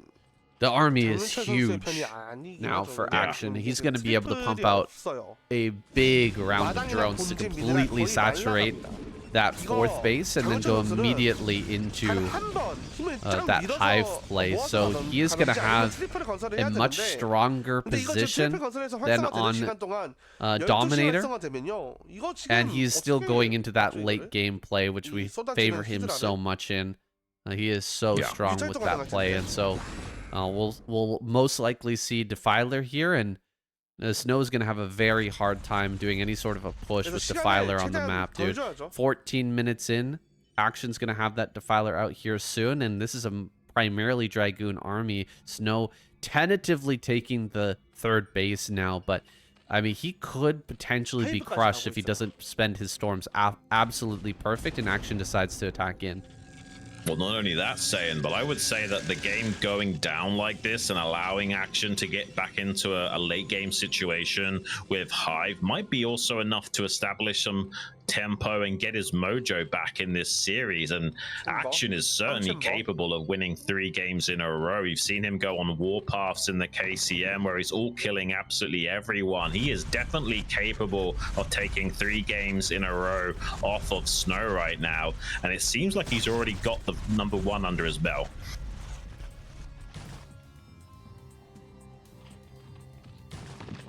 Looking for that win condition for Action. He's slowly stretching out into the top right-hand corner, wants to seal off this side of the map as he gets his way into Defiler with the triple upgrades behind it. Action's going to have an insane late-game army here in a matter of moments. So many lurkers have been produced, and masses of Lings are moving forward. Now some Scourge are going to be catching these Corsairs, getting rid of a lot of them. Less than I thought, though. Not as much damage as I was expecting, and this shuttle could get a lot of damage here at the 4th base. He's going to suddenly drop Templar. No response just yet. There's the response from Action. Pretty good dodging here. Managing to keep most of his stuff alive and push the shuttle away. Yeah, just a handful of drones going down, but it's a nice start there for Snow. Maybe he can make something of this game, yeah, although a 5th base coming out from Action as well. He will take half of the map easily. There'll have to be some insane heavy lifting that Snow has to do to put himself into a good spot. He can kind of allow the Protoss to take these 3 bases, and as soon as the Protoss tries to take a 4th base, he can then force a fight with the Protoss, and the Protoss has to overextend to defend the 4th base from going up. There's not really an easy answer to fight the Zerg in a tight corridor like defending the bridge at his 3rd or something. He's trying to catch that shuttle with a pair of Scourge. I think he's just barely going to keep that alive and do a continuation drop here. But more Scourge going to isolate that, trying to get the interception. Does still unload the 2 High Templars. Kills another 6 drones with that storm. That's pretty good. But still, I think the writing's on the wall here for Snow. He has to keep his army out on the map to defend this 4th base location. So pretty soon Action can set up a massive kill order and just send a flood of units across the map to gobble up this army. Snow's army looking pretty exposed over here at the bottom center. There's a wide arc surround that can be had as Action pushes down the map here. Actually, Snow's going to move over to the right-hand side. He's thinking about coming forward to trade out a few storms, but I think if he does move a little bit too close to Action's army, he's going to get absolutely swallowed up. This is so much stuff. He's completely maxed. Yeah. I mean, he's going to want to pull the trigger on trading with Snow now just because he's maxed. He's going to kind of bait Snow a little bit further out onto the map just so that retreat is almost impossible. He's got a massive round of drones. He's going to cycle over to his bases before he sets up. Seems like Snow tactically withdrawing more to the center now. Needs to be really fluid with his army movements and prevent a perfect surround from Action. He can also stay on the right-hand side of the map and try and force the Zerg to bottleneck up a little bit. But pretty much no matter what he does, he's in trouble. Even if Action just sits back right now, he's got Defilers out, Consume's almost ready. He can also use Dark Swarm to help make his army even more effective. Seems like Snow wants to start skirmishing with Action now and cycle out some of these storms. I'm not sure if he's got Plague already. Let's see if he's got Plague. The way he's moving these Defilers, he definitely has got Plague. He's looking for some juicy targets. Doesn't quite find the best Plagues. That's a monstrous Plague, though. The 2nd Plague does does find a massive clump of units, and this is when it's going to start to really escalate. A drop attempt here in the top right from Snow that was shut down fairly effectively. And when all's said and done, these chaining of plagues are really going to start to take its toll on the forces of Snow here. +2 armor is done for Snow, but I'm not sure about the attack upgrades. Another great plague goes down. Lings are just going to start doing so well with that crackling upgrade and all the melee and carapace upgrades that they've been accumulating. Action with a huge bank and a massive amount of army moving across the map. This is going to be crazy, guys. An entire zoomed out screen here full of Zerg totally surrounding this Protoss army. He's casting a lot of storms here, and a lot of lurkers are falling, but Lings are getting on top of the squishy Dragoons in the back line and completely wiping this out, regardless of all these storms going down.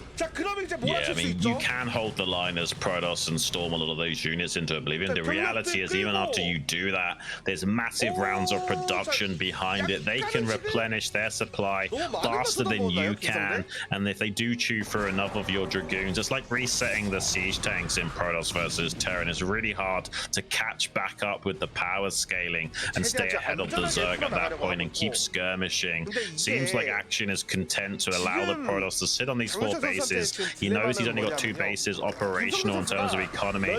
Action, meanwhile, has this additional base in the top right that he can freshen up with some drones soon. He'll definitely have a lot more resources available to him going forward. He's still ahead in supply. He just needs to trade well enough, sniping observers here and there, and just softening up this army for another hammer blow that's about to occur. Yeah, look at the red moving through the middle of the map, guys. There's so much heading over to this right-hand side. He's going to start throwing down Dark Storms and Plagues here, creating a threat on that right-hand side to kind of bait Snow forward so that he can get the full surround. Always looking for that surrounding army to completely engulf the Protoss player. Great snipes here on the Templar to start things off. Goes ahead and throws down another amazing Plague on the back line here.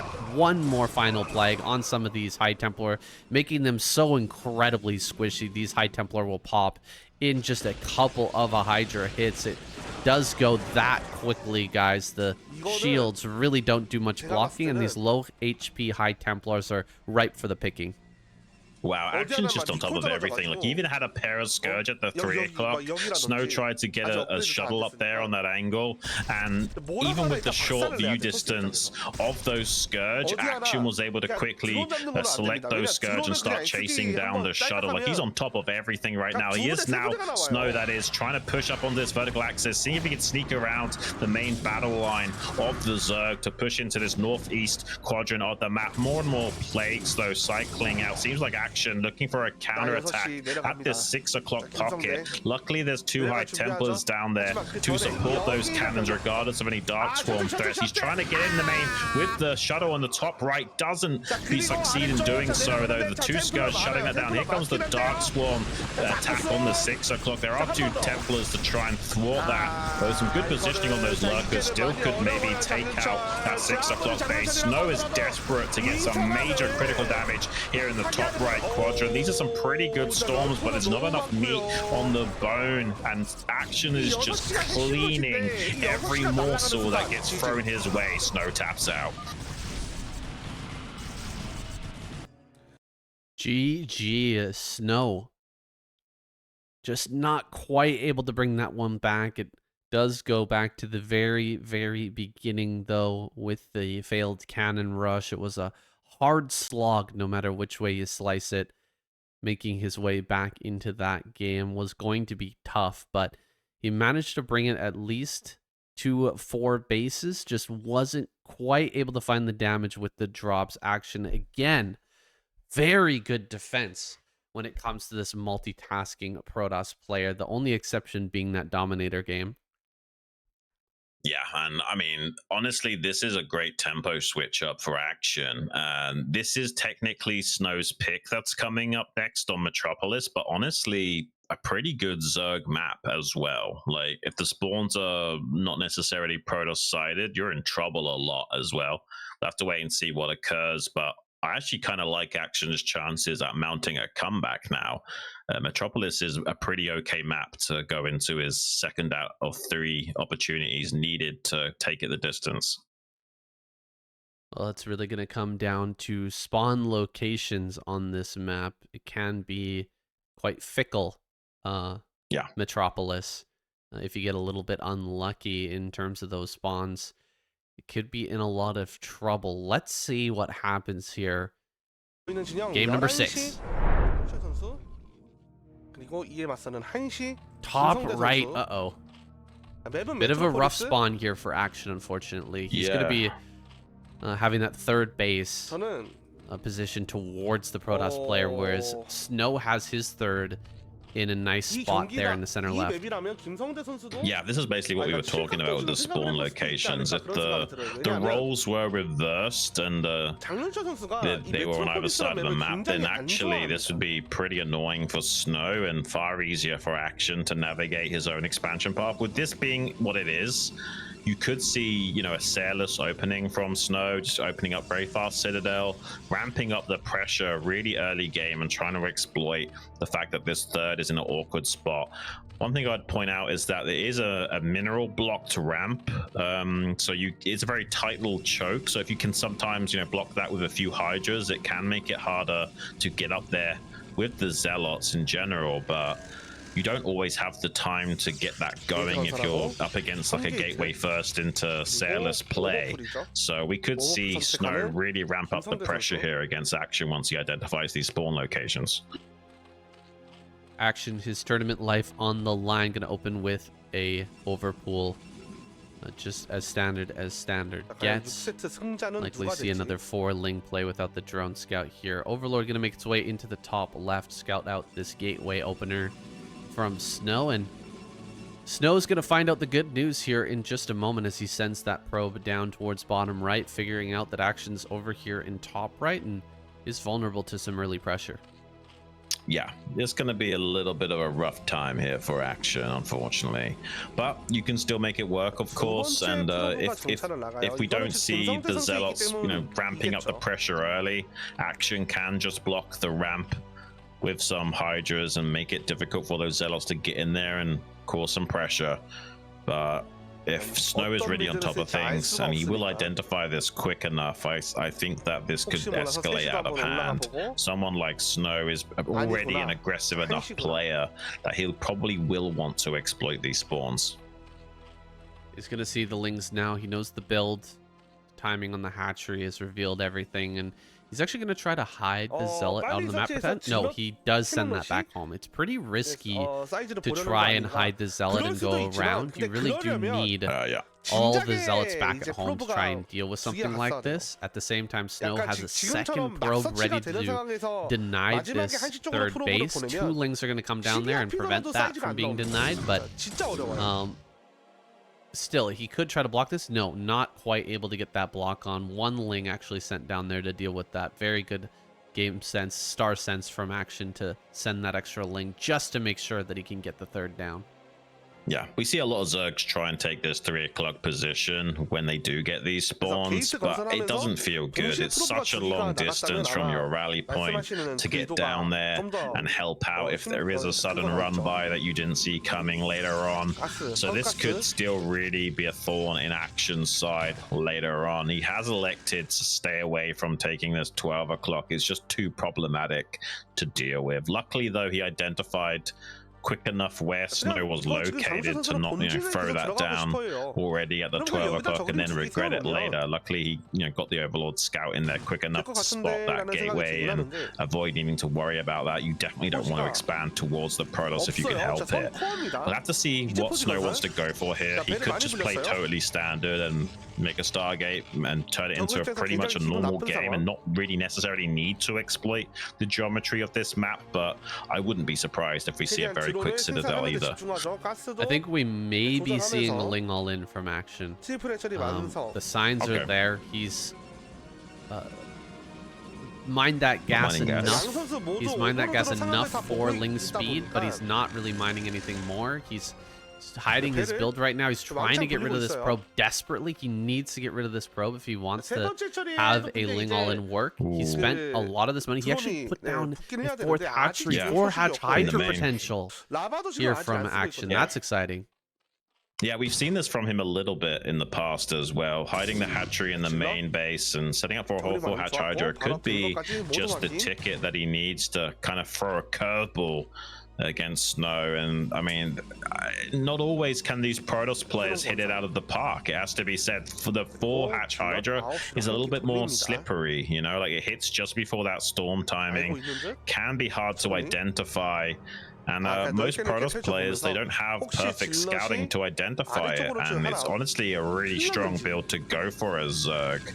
And you don't have to commit to it with an all-in. You can use it as a pressure build, and if they do have good timing with 4 cannons and storms preemptively, sometimes you can get storm at like 8 minutes rather than 8:30, for example. If they do an early storm build, then you can just transition into a contain and make additional macro hatcheries and go into hive anyway. You don't have to fully commit with the 4-hatch Hydra, but it certainly can put on a lot of pressure and sometimes get you a straight up kill. Oh my gosh, Action barely missed this Zealot that was hiding over at the center left. So frustrating, man. He has no idea that this is coming over to the third, and he's probably going to lose a bunch of mining time here. Threading the needle like this is very difficult to do, but Snow is so consistent about it, it can't just be pure luck. Right, yeah. I mean, there's definitely an element of skill to that for sure. And this is problematic, to say the least, for Action. It's not like he's going to be losing the game because of it, but it certainly takes the wind out of his sails. Corsair confirming the 4-hatch Hydra potentiality now. And because he's lost a little bit of that mineral income, he can't quite flood as many Hydras as he should be able to at this junction. Takes away some of the critical mass potential from being reached, and as a result, these cannons might be in time. You essentially need 4 cannons with Storm finished to hold it. If Storm isn't ready, which obviously it's not going to be at 6 minutes 30, you might need to make additional cannons. You can see there Snow was pretty confident that this was now going to be a fake, so he actually cancels his 5th cannon. Oh, he's going to remake them now. He's realized, oh, okay, maybe you are serious about doing this bust. So flying the Corsair through and seeing more Hydras popping out here. So it's going to take this a little bit more seriously. There goes the gateway. Range is about to finish, and he'll be able to hit the Forge here soon. Checking around for some free kills at this natural, looking for those overlords. No, not really going to find anything. Action is transitioning. A 5th hatchery is about to be thrown down. Should be throwing down an Evo chamber as well, but he's going to dive forward here, trying to get a cannon kill. He does get 1 cannon. This should open up an easy kill on the Forge now. So the Forge is going to go down for sure. How close is he to getting this upgrade done, and will he have it in time? No, I don't think he's going to get it. Oh, it's very close there. He barely didn't get it. I would imagine that's like 5 seconds off, roughly. Somewhere between 1 and 10 seconds that was off by. Really unfortunate for Snow there, but he doesn't get the upgrade. And he was forced to make additional cannons, 7 in total when all said and done, as well as 1 cancelled cannon at 30% replacement. So honestly, that's really effective from Action. He hasn't committed a lot of forces to that. He's got some macro hatcheries thrown down for a 6-hatch Hydra follow-up play as well. I mean, everything is looking good for Action. He can play a very traditional game from this point onwards. The only thing that's a little bit weird is that he has to make the Spire much later than usual. Like, he can't make Scourge right now, but that's fine because Snow has no intention of pumping Corsair right now. I would love to see Action go for just a Hydra and Mutalisk play. I mean, he's not as strong with that type of play, I think. That's not really his forte, but it is a very good transition from a position like this. When you've got the Protoss all the way forced back, they're just building up Templar here. The Corsair number is not that strong. You pump out 10 Mutalisks and kill the first few High Templar, you can overwhelm with Hydras and prevent the third base for a very, very long time. And Action here maybe making his way towards a play like that. Drone over here maybe getting sent out to potentially take a 4th base, but has been stalled out. There we go. He will send it down to that bottom right now. Going to go ahead and get that fourth online. Will he make lurkers or will he make mutas? That's the big question here, though. Yeah, mutas make way more sense, though, like you're saying. It doesn't suit his playstyle, as you were indicating, but it would be a really great transition point. He's got so much resources right now. He can afford to make 10 mutas and then some additional units as well as his hatchery. Actually gets the drone snipe with that DT down in the bottom right. Actually didn't know about this DT, and there's not really anything defending this third base either. So it's actually kind of great that he killed that drone, because it will now give a reaction time for these units to start getting over to his third base location and prevent a mass swelling of drones from falling. Like Snow would have got a lot more done here if he had just ran that DT straight to the third and started hitting the drone line. But he thought that action was prepared to bat something like that away, and he actually wasn't. So it's a little bit unfortunate there that the invisible man didn't just go in there and get a game-winning move. But as a Zerg player, we can probably feel a little bit cathartic about that sometimes it happens, and you lose, and sometimes they miss out on the opportunity to do it, and you feel kind of good about it. Mutas here are going to get some great harassment, killing off a few of these zealots. This is awesome control as Action brings all of his Hydras forward. There's only a couple of Corsairs here. You can completely ignore these Corsairs to just dive on the High Templar and follow up with this huge Hydraless swell. Action putting together a massive army, but he actually throws down a Queen's Nest, so he is going to play a more normal game here. When I saw the mutas, I really thought we were going to see just battle Zerg and trying to break this third. Well, he can kind of do both, I would say. He's in a great position where he can kind of like, double dip and get the muta Hydra going, as well as afford that Hive transition, and that will kind of put Snow between a rock and a hard place. The third base is reasonably timed here from Snow, and it is very defendable at this 9 o'clock position. I don't think that Action will pull the trigger on trying to attack that anytime soon. I think he's just going to split this map vertically, expand like crazy, and go into a very powerful macro game. And with this game and the last game on Radiant going this way, I'm starting to like Action's chances at taking the whole thing, Like I feel like Snow's tilted a little bit here and lost a lot of the steam he once had. Now catching these Corsairs does get a good preemptive storm out, but only catches a little bit of those Scourge and a tiny bit of the mutas, not really doing much there for him. And still with these active threat of mutas out on the field, he's at risk of losing a lot of High Templars at any moment. Doesn't really have that anti-air to block it. Snow is going to try and take bottom left. That's the hard part about PvZ on this map, is getting that fourth base up. And if he's able to just sneak it out down in the bottom left while Action's not paying attention and trying to get his own fourth base online, I mean, we could see a fantastic late game here for Snow as well. We might see Reavers and all that come online. Once that base in the bottom left is done, it's basically a 30-minute game, 40-minute game most likely. If a Zerg player is going to eventually win that. It's so hard to break a base once it's set up on high ground. Oh, absolutely, yeah. If the Protoss player can split the map in half and transition into mass Reavers all across the bases, then it does turn into a Protoss-favored matchup the longer we go into that super late game. So far, though, the world is Action's oyster. He's sharking around for opportunities to dive bomb onto those High Templars. So far, pretty good unit control and positioning from Snow. Denying that from occurring, though, moving the majority of his forces down to the southern hemisphere. He can now line up an attack path down into the southeast quadrant and keep Action honest by not being aggressive right now. Sometimes the best forms of defense is offense, and he's keeping Action ready to respond to active threats from Snow in the center of the board, and rather than allowing him to come down and disrupt his base from going up in the bottom left, and now he's trying to trade with Action against his main lurker line, but still needs to be careful. At any moment Action can pull the trigger on these mutas coming in.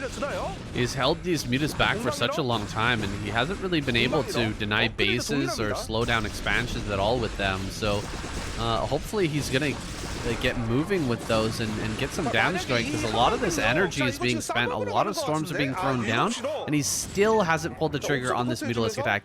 He is going to start to send stuff down towards the bottom left. Maybe he can use the mutas to catch High Templars that are being sent down there to reinforce. Oh, the stairs do catch the Mutalisks mid-transit down to that bottom left. There are more additional forces being allocated down to attacking that, but it seems like Snow actively responding to whatever threat Action is throwing his way. So it looks like this fourth base will be established successfully, and that keeps Snow's hopes also alive in this game. I still really like Action's position. He's taking the main base in the bottom right, but the longer this game goes on, the harder it will be for Action to win out. So we could see a super late game scenario here where both sides split the map, and eventually you might be seeing Mass Reavers and Archons coming out from Snow to try and get the value trades necessary to take it the distance there. Defiler's gonna start to pop out now. Action waiting on that key unit before really taking any risks here in going for an attack against Snow, who's done a fantastic job so far of just trading with these storms and not allowing his army to be surrounded, or taking these excellent trades over and over again. Moving forward one more time to throw down a few more storms. Here comes the Mutas though.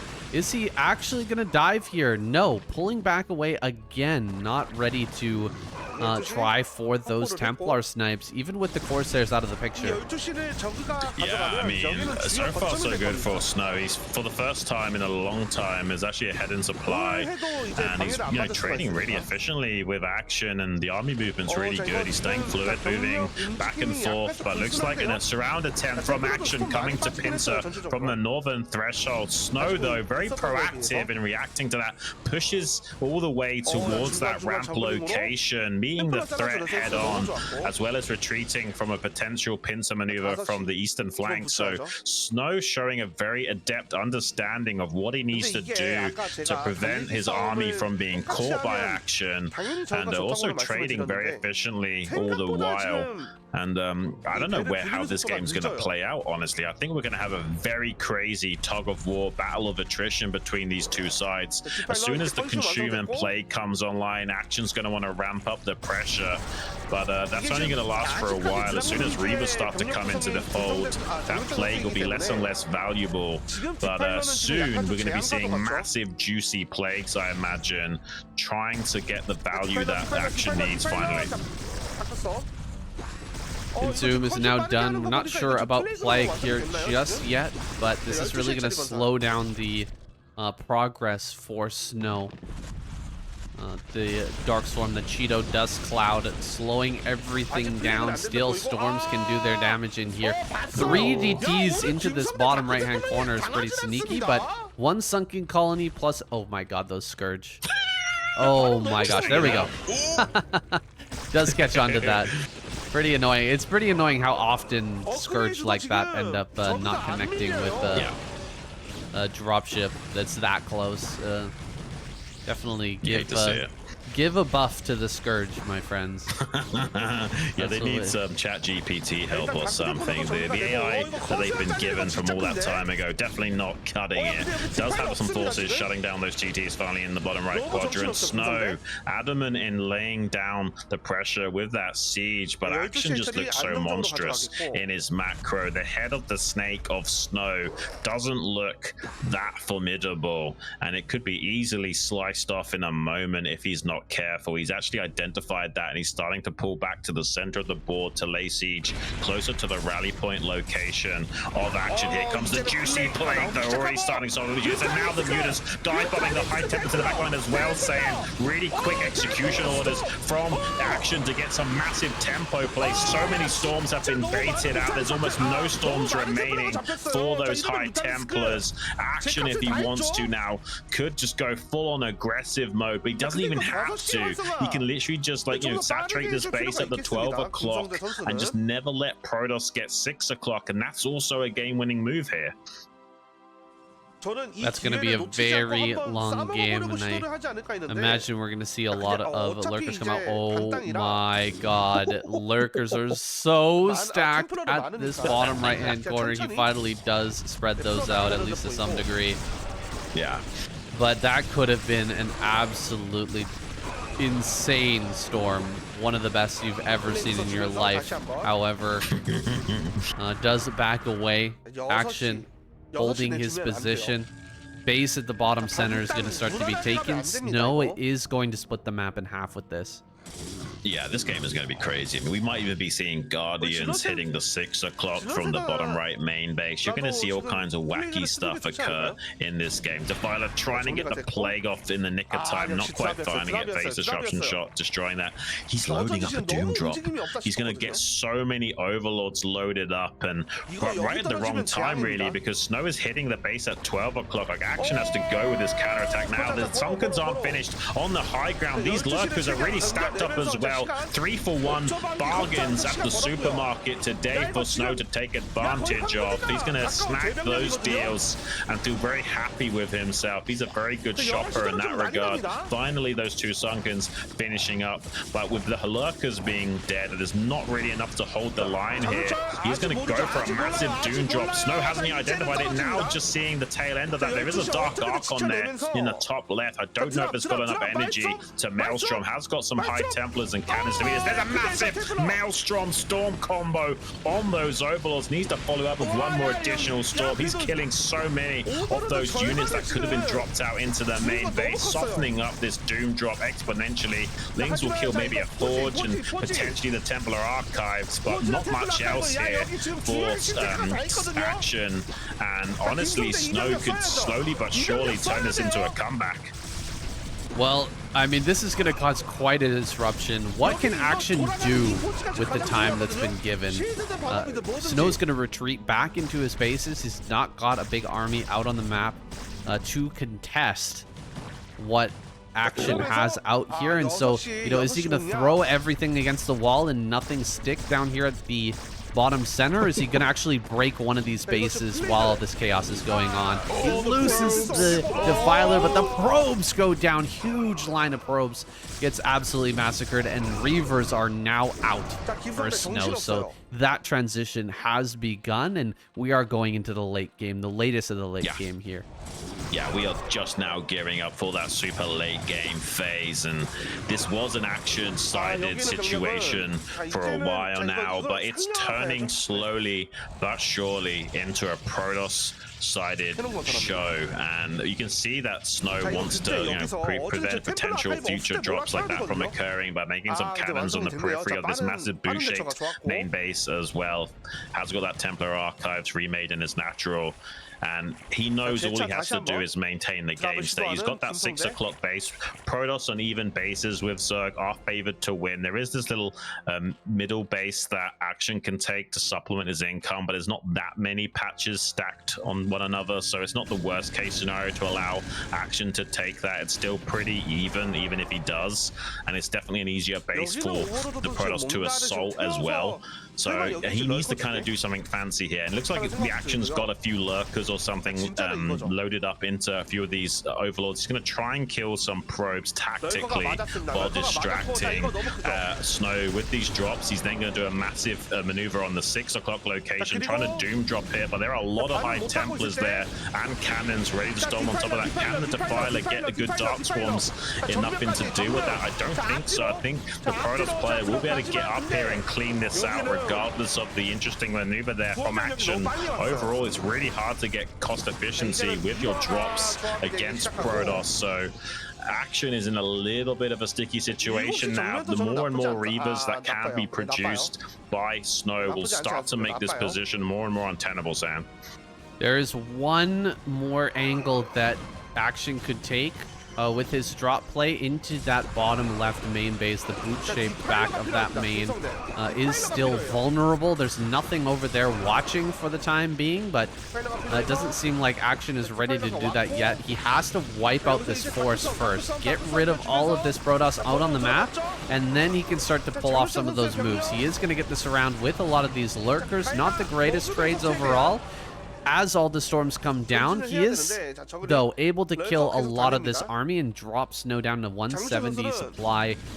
Can he get in on one of these bases? He's got to make a move now. Yeah, he kind of has to pull the trigger on doing a massive attack and see if he can drive a wedge between the 6 o'clock and natural in the bottom left. Maybe he can get enough dark swarms and leapfrog forward, but look at the relentless storms from Snow, just cleaning up on aisle 5, preventing anything from occurring right now. Action having a little bit of a hard time finally closing out this game and equalizing the series 3-all.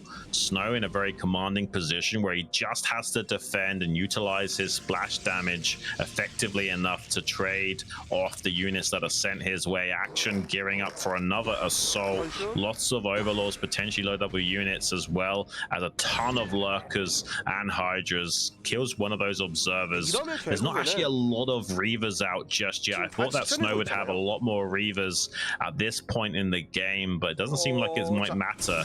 It looks like Berserk has identified that usually the weakest point in the late game is the natural expansion of the Protoss, as it usually is, and he might now rotate around back to the north side of the hemisphere and try and put a pressure on here at where the rally point is. Yeah, he's making his way over there. There's a lot of Archons, but not many storms. Maybe 1 or 2 storms are available. Some more Templar are going to come down the ramp, though. Oh, the storm on all these lurkers is brutal. So many of them are going to go down in such quick succession.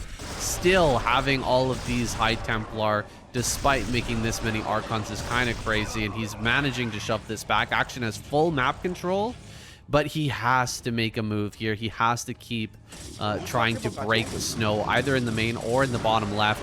One of those has to go down, or Action's just not going to be able to make this work. He's shoving in hard with the lurkers, but they're just getting stormed down so cost efficiently here from Snow's gathering up a massive bank on top of being maxed. It's just not working for Action. It's such a difficult slog to make his way in here. I mean, this is really painful for Action. He's actually on less bases of mining than Snow is, just because of how the saturation and expansion path has occurred. And this natural in the bottom right is not that long from being mined out. There's maybe a few minutes left on the clock for Action to make this work while he still can. Really trying to overwhelm this position at the rally point in the top left. There's so much storm available, and this choke is a lot smaller than it seems. With like 2 or 3 storms, you can completely blanket it. You can see how desperate Action is on pushing down on that rally point, but because he's so desperate in doing so, all these lurkers are so clamped up, and the value trade from those storms are exponential. Snow is always trading well. Luckily, there's not that much forces remaining, though, and Action will be able to clean up a lot of those utility units, and he did get a plague down onto that cannon line back there as well. It will not take him a long time to chew through that defensive line, and it may be tricky now for Snow to reinforce from the bottom left. Eventually, Action might be able to kill all of this production and tech off in the northwestern quadrant. Obviously, there are no mining bases here, but this is a lot of production and tech that he has to replace. Yeah, this is a big win here for Zerg, but at the same time, Snow can make some moves towards the bottom right. He hasn't been sending in a lot of dropships down there, but he has the potential to start reaver dropping those locations and making it hard for Action to keep this going while defending in the bottom right. However, it seems like Snow is just sitting passively back at home, building a lot of gateways and getting prepared for all of this main base to go down. He knows it's all going to fall. Every single building's going to be killed. He has to replace a lot of pylons and gateways to keep his production going. He's currently in the mix of doing that right now, setting up some more pylons here in the top left in that boot part of the main base and bottom left. Setting up for, oh my gosh, ultras are coming out. You've got to be, dude, Action's going for ultras right now. That's kind of crazy. He had the Ultra Cavern for quite some time. That's not the best of plagues, but anything is good right now. And killing the support bay as well will limit the Reaver production. I hope Snow identified that he needs to replace the support bay, or he won't be able to make any Reavers right now. And yeah, he had that Ultra Cavern for a long time in the bottom right, and he's decided that now is the time to start making those tankier units and really ramp up the pressure on Snow. There's not a lot of Reavers out on the map currently. I actually thought there'd be a lot more than this. I thought we would be seeing at least 6 or 8 Reavers at this junction, but no, it seems like he's prioritizing Archon production, which is strange from Snow. After seeing those Ultras as well, you either need to go like kind of mass DT or Reavers, and he's not doing DTs, so he kind of needs some Reavers. Sorry for the hiccups, guys. Ultralisk's gonna try and bust right through this bottom center base. Dark Storm's gonna be thrown down. That's a lot of Ultras, but they're eating a ton of Storms. You can see they're being forced into these choked up locations where the Storm is just ravaging their health. He does manage to get on top of the Reavers though, and the Reavers go down. The Nexus falls as well. This is such a well executed drop from Action. He's busting this in almost impossible to bust location. Yeah, this is really well done from Action. I almost feel like this is partly in result of not having enough Reavers to just smash through that army with some Scarab connections in these tight chokes.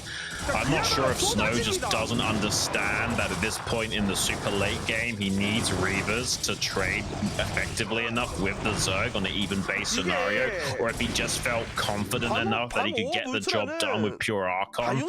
I don't know, but I think it's a big mistake from Snow that he's not produced more Reavers in this late game stage, and Action running away with that attack a little bit. I think it's also a great time for Action to start taking this center base in the middle to supplement his income now that he's starting to dry up a little bit while keeping the assault going, leapfrogging forward with some Cheeto dust clouds, really starting to tax the task switching ability of our Protoss. There's a couple of Reavers waiting in reserve in the backline. Not even sure if he made Scarabs on those. I haven't seen a single one of them fire, and seems like Action, while trading well, would still be having a bit of an uphill battle. He's not technically done it yet. I mean, it is only 2 bases worth of mining for Action until he takes this center base.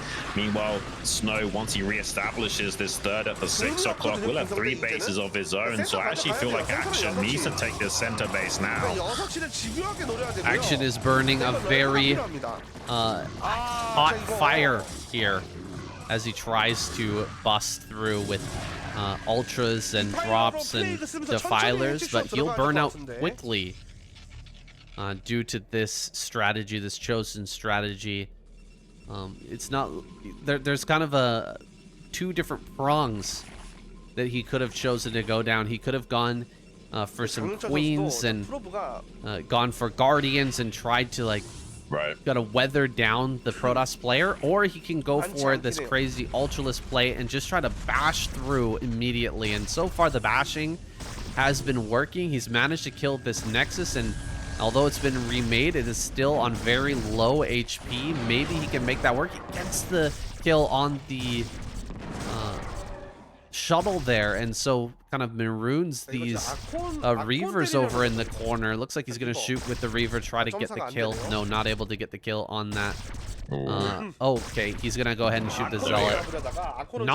Still not able to get this kill. So the Lurker's going to remain and continue to prevent him from mining. Still nothing in the middle of the map. Action's like forgot about this in its existence.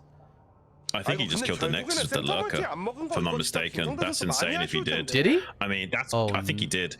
The Scarab damage acted as a double-edged sword there. Like, but with the Scarab damage, he one-shot that Zealot, so he didn't actually kill the Lurker, and the Lurker, I think, killed the Nexus in the aftermath. Now a massive Doom drop from Action, 2-prong attack, trying to assault from the front, as well as dropping a lot of flying Defiler units on top of this natural expansion, trying to bowl it over. A lot of Archons in the mix of that Protoss infantry, and a lot of Ultralisk and Cracklings waiting to follow up this attack with a non-stop onslaught, trying to bleed the forces of Snow dry. Some High Templars are just now popping out with the Amulet upgrade. It's only going to take 15 seconds or so until they can throw down additional storms, but there's a small window where there's not a lot of splash damage available to Snow. It seems like he just barely is holding the line against this aggressive macro of Action, and slowly but surely he's actually falling behind in supply as Action does manage to kill a couple of those Reavers, but it's not enough. There's a lot of Archons that have been pulled, and GG finally gets called from Action. I feel like he should have taken this middle base, Sam.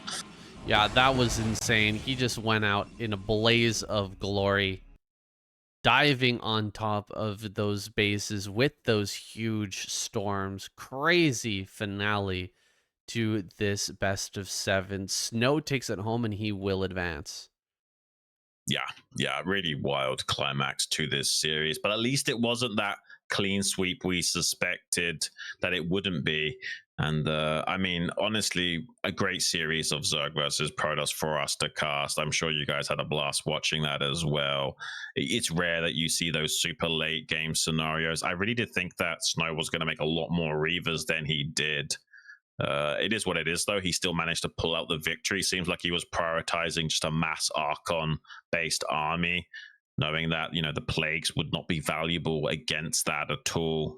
Just 10 HP and the rest shields to chew through. So, yeah, getting pretty good value the more and more Archons that he was able to pull against the onslaught of Action. And to be fair to Action, it's one of the hardest things to do as Zerg is to break a turtle Protoss with drop. And he almost came close a few times there. So hats off to Action for almost making it happen and taking it to that final game. And he was able to avoid that, you know, 4-1 or whatever clean sweep victory from Snow. He's the first player that's been able to do so in SCSL. Hopefully we'll see more great games from him in the future. But it is going to be Snow making it through to the grand finals. Saying, let's get a look at those points. Well, we can throw that game on the pile of losses for Zerg playing Ultralisk. I mean, it's crazy how often Zerg players, you know, throw that Ultralisk tech out and get absolutely stomped down. It really feels like Snow had a good grasp on that. Like you said, could have added more Reavers, but the amount of High Templar that he was putting down and so many cannons, plus all of those High Templar Archons, and was just able to completely wipe that out. It's got to be said, like, when are we going to see Zerg players just kind of give up on the Ultralisk play when they're not light years ahead of the Protoss? Yeah. I mean, there was a few ways that Action could have gone about that differently. Like we were talking about earlier, he could have gone for some more tactical plays with either Queens or Guardians. The reality is, though, guys, those aren't the most cost-efficient options against Protoss. Generally speaking, with a few Storms trading out those Guardians or what have you, you're not going to be trading nearly as cost efficiently as the Protoss player. There's not a lot of good solutions for Action once the Protoss is even on bases in that super late game scenario. And he is more known for kind of going all in on the drop style and just trying to outmuscle his opponent like that in a straight up fashion as a macro aggressive Zerg that he is. Wasn't quite able to do it against Snow. Snow has just come leaps and bounds in this matchup. Gone are the days where this was the one thing holding him back. He's really starting to smooth the edges and become the most well-rounded Protoss player in the scene potentially. Snow putting on a fantastic showing here for us. Action as well, giving us some great ZVP to watch. Unfortunately not going the full distance, but this was the most hotly contested, I think, group that we've had, or excuse me, match that we've had so far in these best of 7s. Next is going to be Best versus Rush, guys. Look forward to that episode. It's going to be coming out soon. Best could be making it through and giving us a PvP grand finals. Yeah. I mean, that show that to all the people who say that Protoss is underpowered. I mean, that would be kind of spectacular. And we did kind of maybe give some foreshadowing to that in the comments we made about saying how I thought Snow would actually, you know, get the better end of the stick against Best in a PvP. So it's kind of hard to say who the best Protoss player is. And we might get to see that occur here in the grand finals if Best is able to smash Rush. Rush is a very strong Terran player, but, you know, TVP not his best matchup. And this is definitely best matchup, pun intended. And he is honestly one of the best, no, the best in the business at completely demolishing Terran players with just straight up fundamental, strong macro play. He mixes it up a few times with some DTs here and there, but generally speaking, he's going for that gateway man, shuttles and storms with just great, exceptional execution. Occasionally, we'll throw in some arbiter play as well. Either way, though, he's just so impeccable at breaking apart Terran positions, no matter how fortified they are, or at least baiting the Terran into bad trade situations. And I do worry for Rush a little bit in this series. I don't necessarily think it's going to be a 4-0 or a 4-1, but I think Best is going to beat him to death, Sam.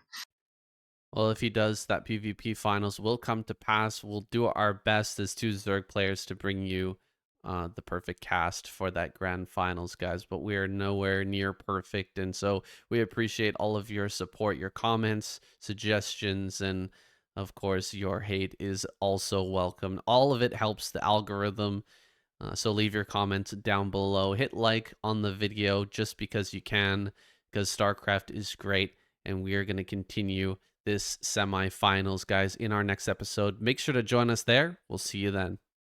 Thanks, guys.